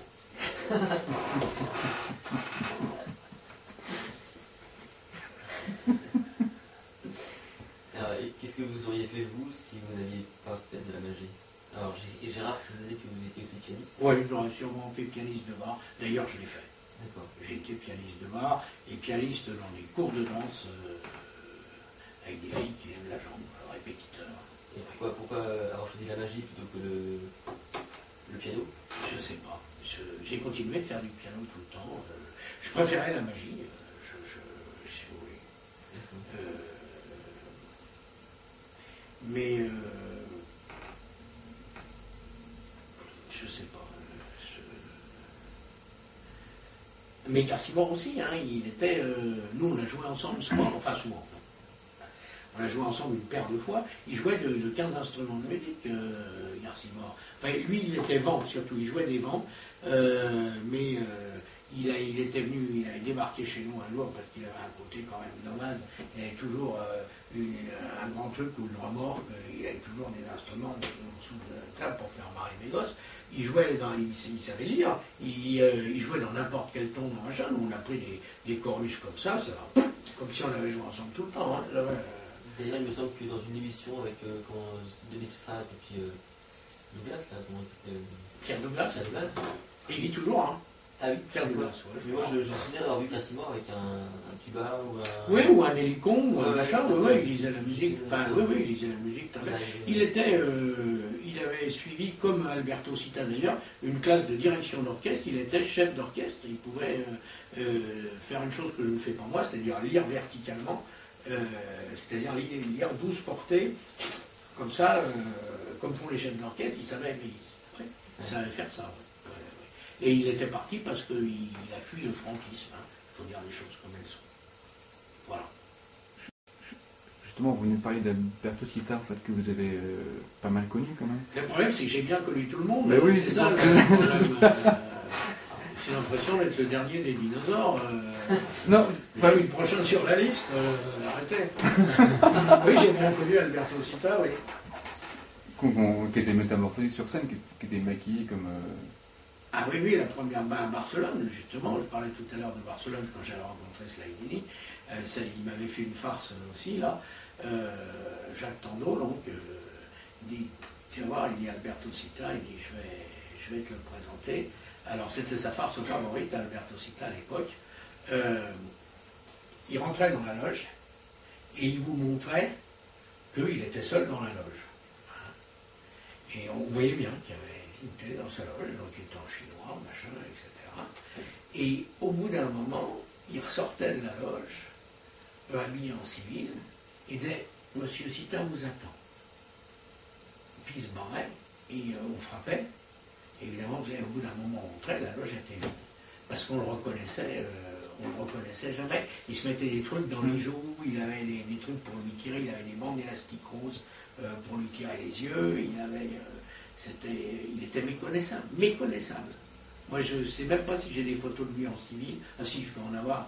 Mais vous mettez les deux l'une à côté de l'autre, c'est impossible. Hein. C'est comme Marie Thierry et Di Sato. On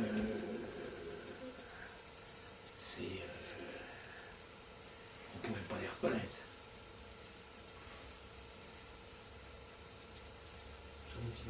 Un détail. Garcimore était pas portugais. Parce que Valais de Franco, Espagnol. Espagnol.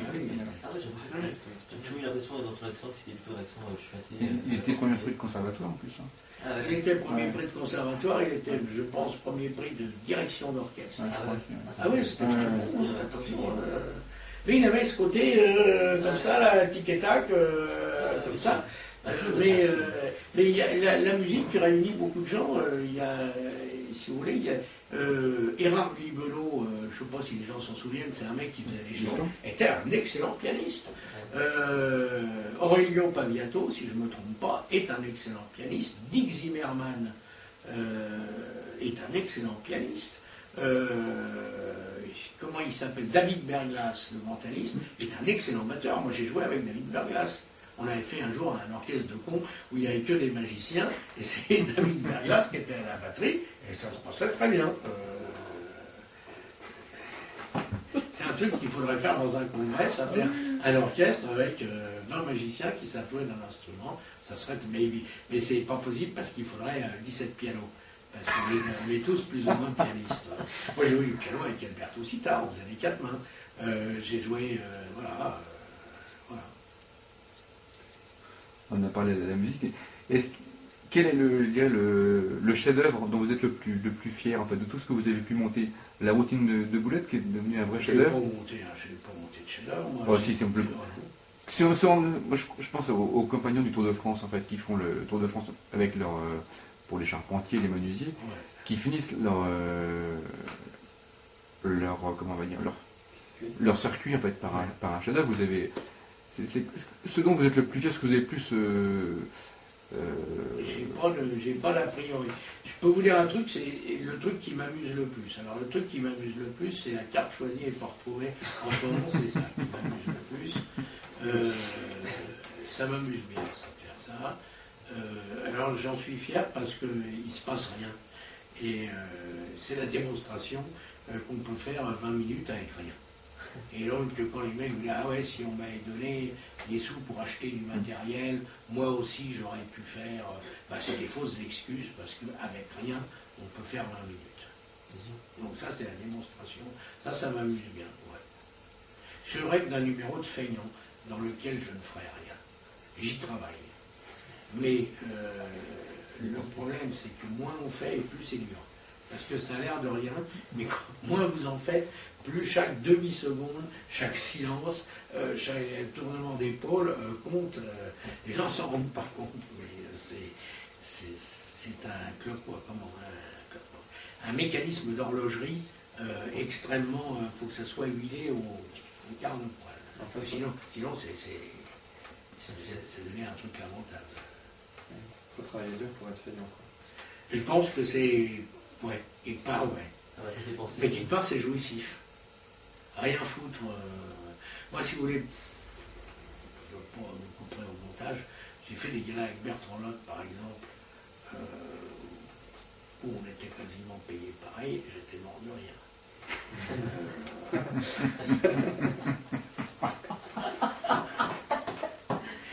j'en étais arrivé, pour pas qu'il se fâche, parce que des fois c'est lui qui avait les affaires, j'avais développé le concept de la valise vide.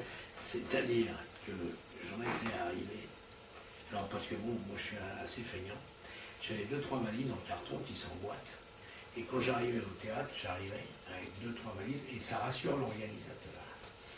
Parce que, en fait, moi je peux faire 1 heure avec le petit machin que vous voyez là-bas. Le truc, il y a dedans de la corde, il y a le bateau, le pliage, il y a le jeu de cartes pour faire machin, il y a le billet brûlé sur les pieds, tout ça, ça tient là-dedans. Je fais, bon, vous arrivez avec ça et que vous devez faire 1 heure, les mecs ils font la gueule. Ils sont inquiets.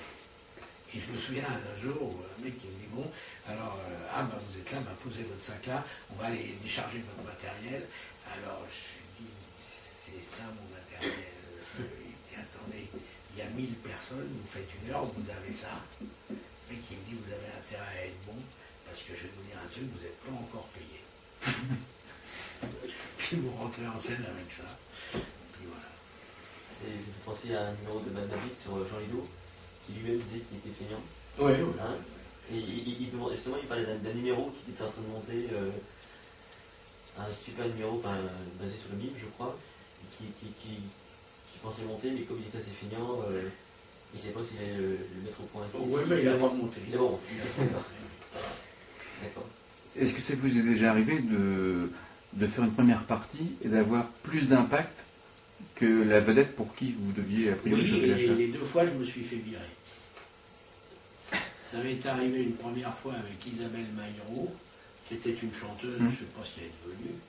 Je devais faire première partie de Bobino avec elle. À la générale, elle a dit oui, j'en veux plus.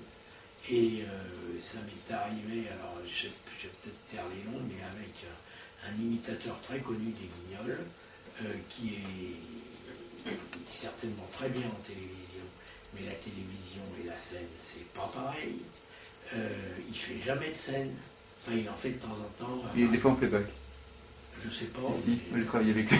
Non. Il fait des imitations en playback en fait. Au départ, je suis allé voir un régisseur, je crois qu'il avait un problème de son en fait, et c'était sa bande. Ah d'accord. Ouais.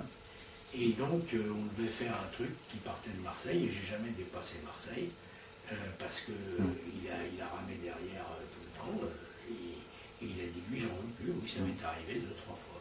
Ouais, oui. C'est très frustrant. Il m'est arrivé aussi une fois, alors il y a d'autres trucs comme ça, et dans un close-up où bon, le mec qui est l'organisateur qui est au voir et qui me dit, voilà, je m'en souviens parce qu'il y avait Richard là, et on était, il y avait 20 close-up men, c'était en haut de l'Arche de la Défense, là, et ils avaient mis, alors il y avait des ministres, il y avait tout, et il y avait des tables d'honneur dans lesquelles ils avaient mis son maire, Bélis, tous les gens, machin, puis après il y avait les mecs à 100 € autour, et le seul problème c'est que nous au milieu, on faisait un tabac, et les mecs derrière avec leur truc, qui sur une table de vin commençaient un tour avec un homme select que personne ne voyait, ils faisaient aucun bravo.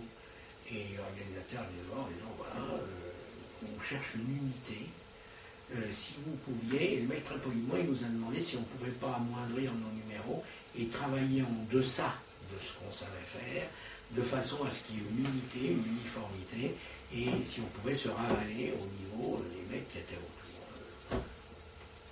Moi, je suis allé dans les cabinets, je me suis dit, excusez-moi, j'ai pris un livre, parce que j'ai toujours un livre, et je suis allé lire dans les cabinets. Et je ne suis pas parti parce qu'il y avait Richard. Et après, je suis revenu quand Richard a commencé, je me suis assis au pied de la scène. Et j'ai été regretté de ne pas avoir eu un magnétophone. Parce qu'on a eu un récital magnifique. C'était en décembre 86. Mais on arrive maintenant, si vous voulez, c'est un truc qui... Ça m'est arrivé plusieurs fois dans ma vie, on me dit, est-ce que vous pourriez faire un peu moins de succès pour ne pas gêner le connard qui est derrière?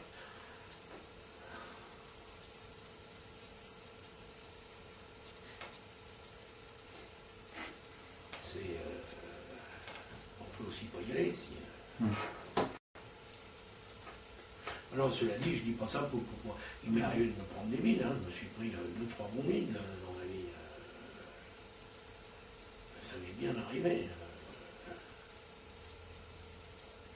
Ça m'est arrivé dernièrement au Carodel. En plus, j'invite un mec qui devait m'engager, qui m'a d'ailleurs pas engagé. Et je me suis pris un mine, mais alors, c'était, je ne sais plus quelle boîte, mais les mecs, ils venaient d'apprendre qu'ils avaient été tous licenciés.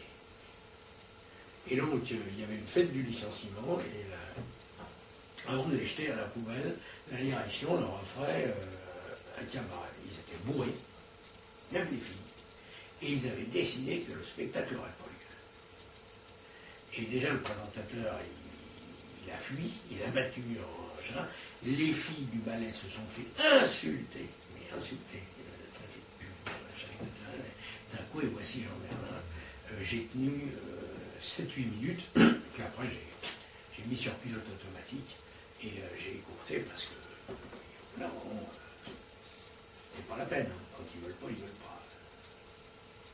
Donc, vous voyez, ça m'arrive aussi.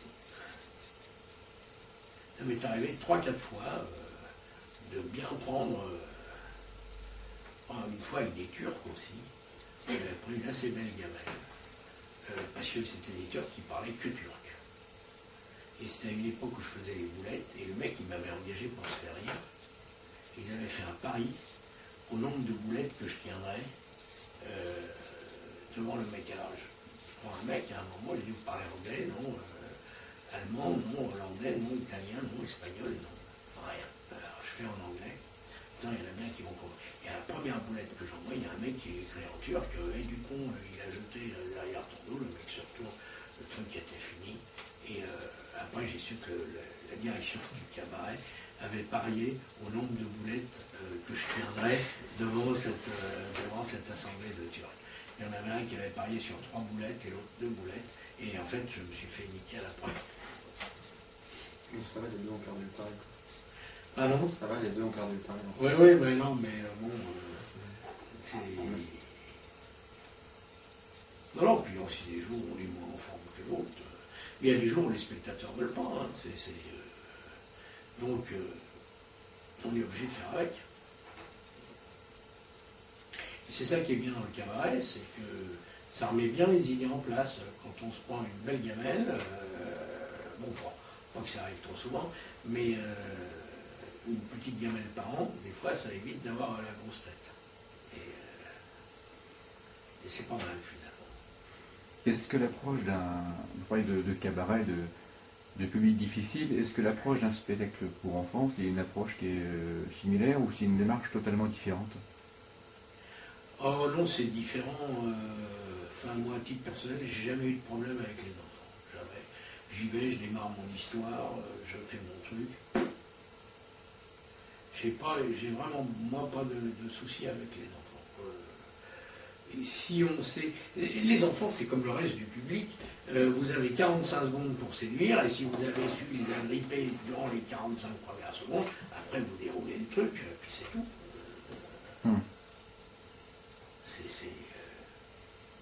Et je finis avec les ballons, et puis voilà, ils donnent les ballons, et puis... non, j'ai pas... non, je sais pas... Je crois qu'il faut, si vous voulez, pour les enfants, que les tours soient participatifs. Hein, qu'il n'y ait pas de poésie, qu'il n'y ait pas ou très peu, qu'il n'y ait pas de mots difficiles, qu'il n'y ait pas mais...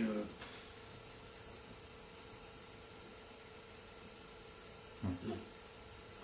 Oh non, parce que les enfants, maintenant, la magie pour enfants, si vous voulez, si elle n'est pas participative et si elle n'est pas amusante, alors vous allez dire que je me bats pour mon cheval de bataille qui est la magie comique, mais pour un enfant, une télécommande de télé, c'est déjà de la magie. Enfin, ça ne l'étonne plus, si vous voulez. Au siècle de Robert Houdin, alors il n'y avait pas de télé, mais vous auriez allumé un gramophone ou je ne sais pas quoi ce qu'il y avait, avec un truc, déjà c'était un tour de magie. Maintenant, les gosses qui sont sur Internet, ils voient des trucs filmés en direct à l'autre bout de la planète. Au casque, ils entendent un truc qui vient d'ailleurs et ils regardent la télé. Donc, on ne peut pas vraiment leur faire... si vous voulez faire voyager un dé à jouer d'ici là jusqu'à là, hein, vous avez intérêt à ce que ça soit rigolo. Et que tout le monde souffle, tout le monde fait comme ça, tout le monde machin, et puis le type, au moment où il prend le truc va se casser, on va le remettre, et qu'il y ait une aventure qui se passe, mais sinon, pourquoi voulez-vous que c'est le même ressort, et la télé les traite quasiment comme des adultes maintenant.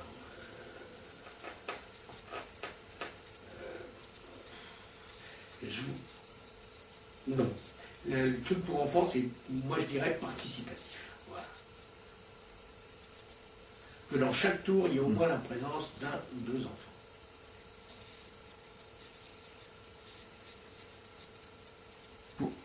Je change de sujet, en fait. Pour revenir au spectacle, à votre façon de travailler, donc, on a d'abord la phase d'écriture, en fait, je pense aux enfants notamment, mais même pour les adultes, vous avez la phase d'écriture, vous avez une phase de test, en fait, où vous le jouez pendant un petit moment, et après, il y a une phase de recadrage, en fait, où c'est... Il y a une phase d'écriture qui est assez courte, mais qui est courte, qui est 4 jours, enfin, c'est un truc qui est assez court. Ensuite, il y a un essai. Ensuite, on note tout ce qui n'a pas marché. On rectifie tout ce qui n'a pas marché, et ensuite ça marche. C'est très con. Quand vous fabriquez un appareil de magie, le premier il ne marche pas. Vous voyez pourquoi il ne marche pas, alors vous en faites un deuxième qui marche, et une fois que le deuxième marche, vous en faites un qui pèse pas lourd et qui se plie pour le transport. Il y a 3 phases. Et bien pour les enfants, c'est pareil, il y a une phase d'écriture. Où on se dit je vais faire ça dans... Alors, la phase d'écriture, il ne faut pas la négliger parce qu'il y a, surtout s'il y a une histoire, il faut que, si vous voulez, les choses se déroulent en ordre logique et il faut qu'à la fin, vaut mieux que la fée épouse le prince charmant plutôt qu'elle soit violée par une bande de bandits qui l'égorgent en partant. Donc, il faut que ça reste Walt Disney, un peu, enfin sans être Walt Disney, mais qu'il y a ce que j'appelle un happy end. Voilà, quelque chose, hein, pour les enfants. Alors pour les adultes, pas forcément. Voilà le gros truc. Participation et happy end. Et peut-être incitation à l'imagination.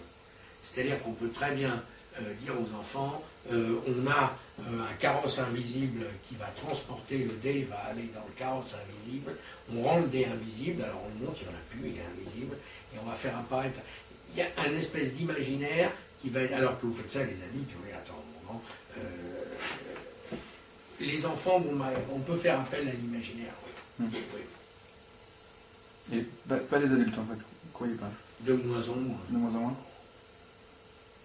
Parce que les gens ne viennent plus au spectacle pour la même chose, en fait. Comme vous le disiez un petit peu tout à l'heure, on ne vient plus pour s'amuser, mais... Actuellement, moi, alors... Les 2 tiers des spectateurs qu'on a, nous, dans les cabarets, sont des spectateurs qui sont obligés d'être là. Et donc, on ne peut pas payer leur place, déjà. 1, ils n'ont pas payé leur place. 2, ils auraient préféré rentrer chez eux. Parce que comme ça se termine tard, ils vont être obligés de prendre un taxi, ou bien ils n'ont plus de train, ou bien et ça les fait chier. Ils sont là parce qu'ils sont obligés.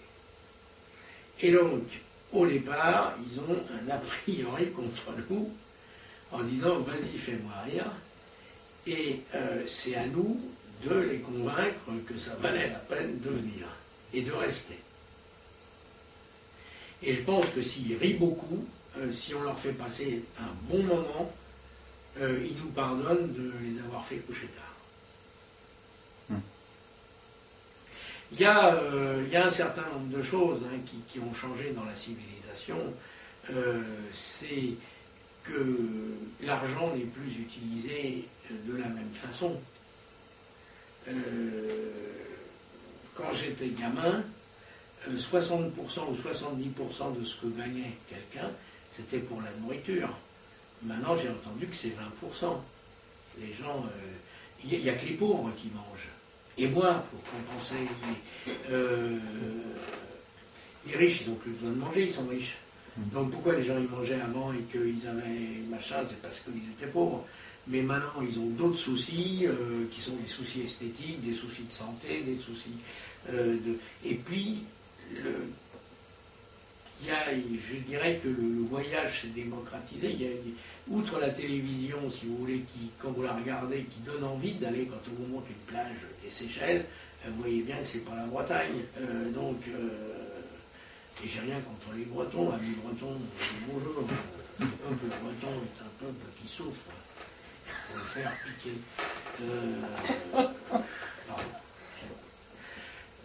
Faut que tu enlèves le 35 de ta plaque. Mais non, mais attendez. Les gens maintenant, dans le temps, les loisirs, dans le temps déjà, il y avait, quand j'étais gamin, il n'y avait pas de télé, ensuite il y a une télé en noir et blanc, ensuite il y avait 2 chaînes, 3 chaînes. Maintenant, avec l'espèce de parabole que j'ai au-dessus, on a 600 chaînes. Hein. Bon, les gens, ils n'ont plus besoin de sortir, ils n'ont plus besoin d'aller au spectacle. C'est-à-dire que dans le temps, ils s'emmerdaient le soir, et une fois par mois ou 2 fois par mois, ils allaient au music-hall, ils allaient au théâtre, c'était une sortie. Tout ça maintenant, ça amuse moins les gens, et avec les voyages pas chers, ils préfèrent investir, et pourquoi pas, leur argent dans un court week-end aux Seychelles ou un court week-end à New York ou un truc comme ça pour se dépayser aussi.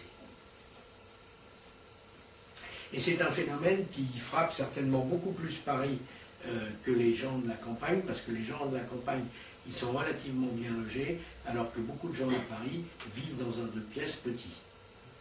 Et que donc dès qu'ils peuvent s'évader, ils s'évadent. On n'utilise plus l'argent de ces loisirs de la même façon. Il y a ça aussi qui ne plaît pas forcément en faveur du spectacle.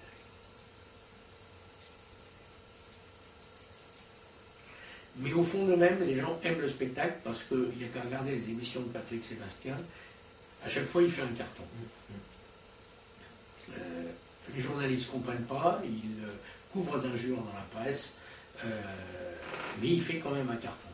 Moi, chaque fois que j'ai eu des galas de magie dans lesquels le programme se tenait, même en province, même à Châteauroux, même à machin, ça jouait à guichet fermé, et à plusieurs reprises, on a rajouté une représentation et qui était pleine, et que si on avait voulu en faire une autre, on l'aurait fait. Et donc les gens aiment ça, mais il y a un contexte qui fait que... Est-ce qu'il n'y a pas pour le music-hall une révolution à... Mais il n'y a plus de music-hall. Non, mais dans les numéros de fantaisistes ou de cabaret comme le vôtre, est-ce qu'il n'y a pas une révolution qui doit venir peut-être d'une thèse dominante, on va dire, comme il y a eu lieu pour le cirque. En fait, on a appelé ce qu'on appelle le nouveau cirque, qui était un peu tout n'importe quoi, et ce qui fait que des gens après sont retournés au cirque parce que ce qu'on appelle les dominants en fait disaient que c'était en fait bien un nouveau, donc c'était à nouveau fréquentable. Est-ce qu'il n'y a pas ça qui peut se passer pour les numéros de cabaret de fantaisistes ou les magiciens en fait Je sais pas, je crois que la chance du cirque, ça a été les gens du Cirque du Soleil. Je crois qu'effectivement, si les gens du Cirque du Soleil ou des gens de talent égal mettaient des magiciens en scène, on aurait un résultat similaire, et effectivement la classe dominante, mais on n'a pas trouvé. Personne, et puis le personnage du magicien est un personnage différent. C'est un vrai problème, ça aussi. C'est un personnage qui mourra jamais, qui correspond à un besoin d'éternité, de refaire le monde. C'est le problème avec Dieu. Enfin, on disait tout à l'heure, tout ça est conditionné plus ou moins par la peur de la mort ou ou l'espérance d'un au-delà, appelez ça comme vous voudrez. L'homme ne supporte pas l'idée de la mort, donc il invente des dieux, ou tout au moins, si vous voulez, et quand les médecins ne peuvent plus rien pour lui, il va voir un guérisseur, parce que vous ne pouvez pas enlever aux gens l'espoir. Et avoir zéro espoir, je peux vous dire, c'est très dur, c'est pas facile tous les jours. La plupart des gens, si vous voulez, ils aiment bien se reposer sur le fait qu'il y a... Et donc un magicien, c'est quelqu'un qui peut transformer la mauvaise vie en bonne vie, c'est quelqu'un qui peut... Le magicien, quelque part, c'est un espoir aussi. C'est un go-between, c'est quelqu'un qui...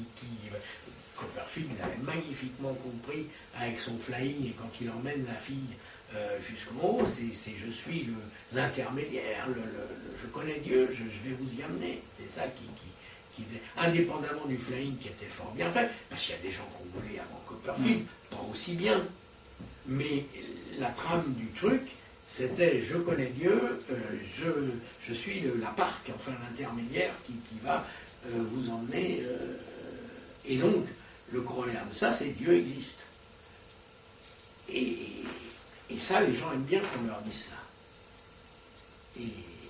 Parce que ça veut dire qu'ils ne mourront pas. Et en fait, l'homme, une fois qu'il est nourri, si vous voulez, et qu'il a une caverne, qui est plus ou moins bien, nous on a des cavernes mieux que autant de des cavernes, mais enfin ça reste des cavernes. Une fois que l'homme est nourri et qu'il a une caverne, son seul gros malheur et sa seule grosse préoccupation, c'est la mort, même s'il ne le dit pas, c'est ça. Et la mort, le refus de la mort, l'interrogation. Et c'est ça qui a fait, si vous voulez, la fortune d'un certain nombre de charlatans. Regardez les pauvres femmes ou les pauvres hommes dont un conjoint est mort et qui vont consulter des médiums ou des choses comme ça. C'est dramatique. Et on va leur prendre, c'est des gens qui n'ont déjà pas beaucoup d'argent, on va leur prendre 500 balles pour donner 2 coups de genoux dans une table. Et quant à ces gens-là, vous leur dites, voyez le médium là, il a un truc, c'est ça. On l'a pris sur le fait, c'est filmé. Qu'est-ce qu'ils vont répondre? Ils vont répondre, il a triché aujourd'hui, mais ça ne prouve pas qu'il a triché hier. Parce qu'il se le raccroche, il refuse. Donc, contre ça, vous ne pouvez pas grand-chose. Enfin, on est peut-être loin de la prestidigitation, mais... Pas tant que ça, je crois pas. Est-ce que c'est toujours une histoire de truc? Oui, c'est toujours une histoire de truc, sauf que la différence entre un magicien, un voyant et un homme politique, c'est que le magicien, il annonce la couleur au départ, il dit, je vais vous niquer les gars, vous payez pour ça, je vais vous dire que c'est dans la main gauche, et pouf, ça y est pas. Donc, vous payez. Alors que les autres, que ce soit les prêtres de tous bords, qui soient religieux ou politiques, les officiants, disons, arrivent à l'homme en leur disant, les gars, on va vous améliorer votre vie. Vous êtes des merdes, et grâce à nous, vous allez être transcendés, on va vous... Et vous allez voir, ça où je vais... Ah non, on ne va pas mourir. Non, les gars, vous n'allez pas mourir. Formidable, 500 balles, merci.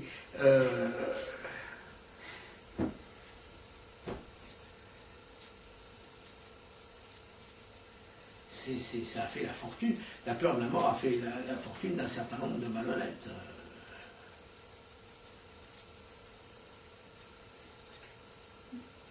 Autre question? Moi, je voulais en revenir sur à chaque fois qu'on a parlé des différentes personnes que vous avez pu croiser, des différents magiciens. Oui. Toujours la différence entre le côté public et le personnage, l'importance du personnage en fait sur la scène, de ce qu'il représente. Pour vous, la place du personnage dans l'expression scénique? Je crois que le mieux, c'est quand on arrive à être sur scène le personnage qu'on est dans la vie, ou le contraire. C'est-à-dire quand il n'y a plus trop de barrières, si vous voulez, entre... quand on arrive à faire sur scène ce qu'on fait chez soi. Enfin, en gros, c'est là où, finalement, si vous voulez, on est le moins embêté. Enfin, il ne faut pas que le personnage de la vie réelle soit trop commun non plus, quoi. C'est ce que je veux dire. En fait. Ah ouais, mais là c'est le problème entre l'acteur et le comédien, si vous voulez. C'est la différence entre Michel Bouquet et Jean Gabin. c'est que Michel Bouquet, il peut jouer n'importe quoi, Jean Gabin, il fera que Jean Gabin, dans différents costumes. C'est un personnage à la base. Si vous voulez, oui, oui, Alain Delon aussi, Lino Ventura aussi, ce sont des acteurs. Donc, savoir, il y a effectivement des magiciens acteurs et des magiciens comédiens, c'est sûr, ça on n'en a jamais dit, mais c'est peut-être effectivement le moment de le dire, que des gens comme Gauchman, si vous voulez, étaient des magiciens acteurs, que des gens comme Slidini étaient des... Slidini, chez lui, en bouffant des nouilles, il ne pouvait pas s'empêcher. Il appait à tour de bras, enfin, même quand il n'avait rien à laper, il appait. Si vous voulez, il était là, il était comme ça, il vous disait, quand il vous parlait, il vous disait là, et sa mère tombait en position d'impasse. Et il était là, il disait oui, mais qu'est-ce qu'il va prendre sur ses genoux? Bah rien. Mais quand même, il s'en faisait un petit coup pour la route, parce qu'on ne sait jamais. Et alors qu'effectivement, moi je suis assez peu d'accord, si vous voulez, avec... pour me faire quelques ennemis, donc Christian Fechner, je suis assez peu d'accord avec la phrase de Robert Hollin qui dit qu'un magicien, c'est un acteur qui joue le rôle d'un magicien. Pour moi, c'est une grosse rigolade. Un magicien, c'est un mec qui est magicien, même chez lui. Il joue pas, il est. Point barre. S'il a besoin de jouer, il faut qu'il fasse autre chose. Alors je sais bien que Robert Houdin, mais Robert Houdin, dont on nous rebat aimablement les oreilles, on ne sait pas vraiment comment il était dans la vie courante. Peut-être qu'il n'était pas rigolo. Moi, j'ai jamais perçu beaucoup d'humour chez Robert Houdin. Est-ce que sa famille l'aimait? Est-ce que... on ne sait pas tout ça. Et puis il s'adressait quand même à un public de joyeux incultes à l'époque. Alors on dit, mais maintenant, oui, peut-être. Peut-être, mais peut-être pas. On ne sait pas trop. Moi, je crois qu'il y a des gens qui Panzero, par exemple, c'était un magicien. Il était un magicien. Il n'était pas si éloigné du personnage que ça dans la vie courante. Un magicien, il doit être magicien tous les jours. Enfin, un pianiste qui joue chez lui et qui joue en orchestre, c'est le même pianiste. N'empêche, dans le personnage de Jean Merlin, vous avez créé des icônes qui vous identifient, qui font que Jean Merlin est associé à tel type vestimentaire ou à tel type de... Ah ben attendez, tel type vestimentaire, je veux bien que je rajoute 2 chapeaux, hein, je rajoute 2 chapeaux, 2 élastiques, mais chez moi je suis quasiment habillé. Bon là il fait chaud, j'ai enlevé le gilet, mais sinon chez moi je suis habillé comme ça. J'arrive au cabaret, je mets mes 2 chapeaux et mes 2 élastiques pour faire bootlegger, mais je suis pas tellement... non. En fait, vous avez transformé ce qui vous correspond pour en faire un personnage identifiable. Oui. Si vous voulez, bon, j'ai la morphologie que j'ai, hein, donc je me suis mis devant une glace et j'ai bien vu qu'en habit, ça ne le faisait pas. Donc en smoking non plus, ça ne me fait pas, bien que j'en ai 2. Et je me suis dit que le personnage des bootleggers que j'avais vu à Chicago, j'ai rencontré à Chicago un mec qui s'appelait Ali Ella Babahal, qui était un clone-upman, lui alors aussi, bon, il n'a jamais voulu quitter son café, c'était un mec qui était maître chez lui, un peu comme Machulian, mais c'était des bons ceux-là. Et il était comme ça, et il avait les élastiques, les machins. C'est le costume de Chicago, ça. Et je me suis dit, mais putain, c'est ça pour moi. Faut qu'il y ait des rayures, faut que... Bon, après, je l'ai transformé, parce que au départ, c'est un costume noir. C'est un costume de serveur. Il y a un pantalon noir, un gilet noir, une chemise avec un plastron blanc, et ça, c'est bleu, et les élastiques sont noirs. Et les melons sont noirs. Bon. J'ai été comme ça pendant toute une période de ma vie jusqu'à ce que j'ai fait des parcs d'attractions où ils m'ont fait enlever les habits noirs en me disant Merlin, vous vous habillez triste, il faut faire de la gaieté et du musical. Bon, ok. Donc j'ai essayé de trouver. Je me suis mis un peu de couleur, quoi, voilà. Mais souvent, quand on se met vraiment à faire la magie à vouloir évoluer sur une scène, On cherche toujours un personnage, on se demande toujours comment on le crée. Mais est-ce que le mieux, ça ne serait pas d'être soi-même? Enfin, est-ce que le mieux, c'est pas de créer soi-même le personnage, soit qu'on veut être, ou soit qu'on est dans la vie? Alors, je comprends bien que si vous faites Harry Thierry, vous allez vous déguiser en diable. Si vous faites, je sais pas, on peut peut-être faire un numéro d'astronaute, on peut peut-être faire un numéro de je sais pas quoi. Oui, oui. Mais le mec qui voudrait faire maintenant que de la manipulation, par exemple, il a intérêt effectivement à trouver un personnage, mais peut-être pas trop éloigné de ce qu'il est dans la vie, j'en sais rien.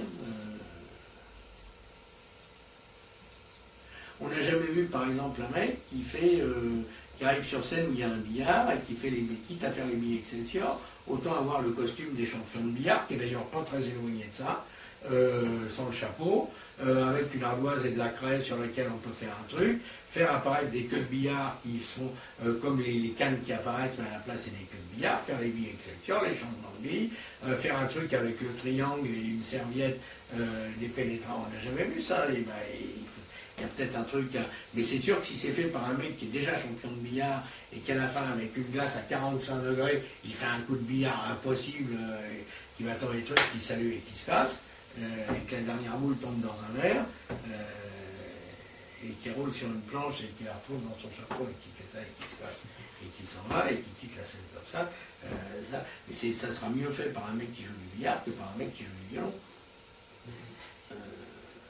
C'est une question de cohérence. Voilà,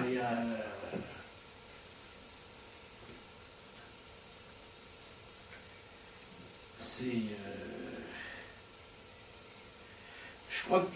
Parce que là, sur une scène, il faut qu'il y ait une personnalité. Donc, on peut être à la scène comme à la vie, ou la vie comme à la scène, j'allais dire. Et à la base, il faut quand même quelque chose qui se dégage. Des gens comme Sladini, Gauchman, étaient peut-être semblables en scène qu'à la vie, mais déjà dans la vie, c'était atypique, quoi. Ouais. Hein, c'était pas des personnes communes, c'était des personnes qui étaient extraordinaires. Ils n'étaient pas extraordinaires. Dans le sens au-delà de l'ordinaire. Oui, ils vivaient comme ça. Hein. Mais vous savez, dans un style bien élevé, Dave Vernon était comme ça. Dave Vernon, il était linéaire. Hein. Il quittait son gourbi pour arriver au Magic Castle, et c'était le même. Et il avait son costume, son cigare. Il avait le personnage, Dave Vernon, c'était 2 grosses bagues, ou une, je ne sais plus, mais je crois que c'est 2. Un gros cigare court et à moitié fumé avec la cendre, comme ça, les lunettes, une épingle de cravate. Basta. Oui, il avait un personnage un peu d'anglais, un peu de... Mais bon, quand il allait au restaurant, il était habillé comme ça aussi. C'est pensé à Jeff McBride, qui est exactement habillé de la même façon dans la vie. Oui. Que sur scène. Je crois que c'est l'ultime solution. Comme ça, vous n'avez pas à vous changer quand vous allez bosser. C'est encore ça d'économiser. Maintenant, vous pouvez choisir d'incarner Barnum, le diable, le machin. Harry Thierry faisait ça, hein, il incarnait le diable, c'était formidable. Et c'est la différence qu'il y a, je dirais, entre le magicien comédien, donc qui va incarner un personnage, et le magicien acteur qui va être lui-même. Alors après, c'est à chacun de savoir ce qu'il veut faire.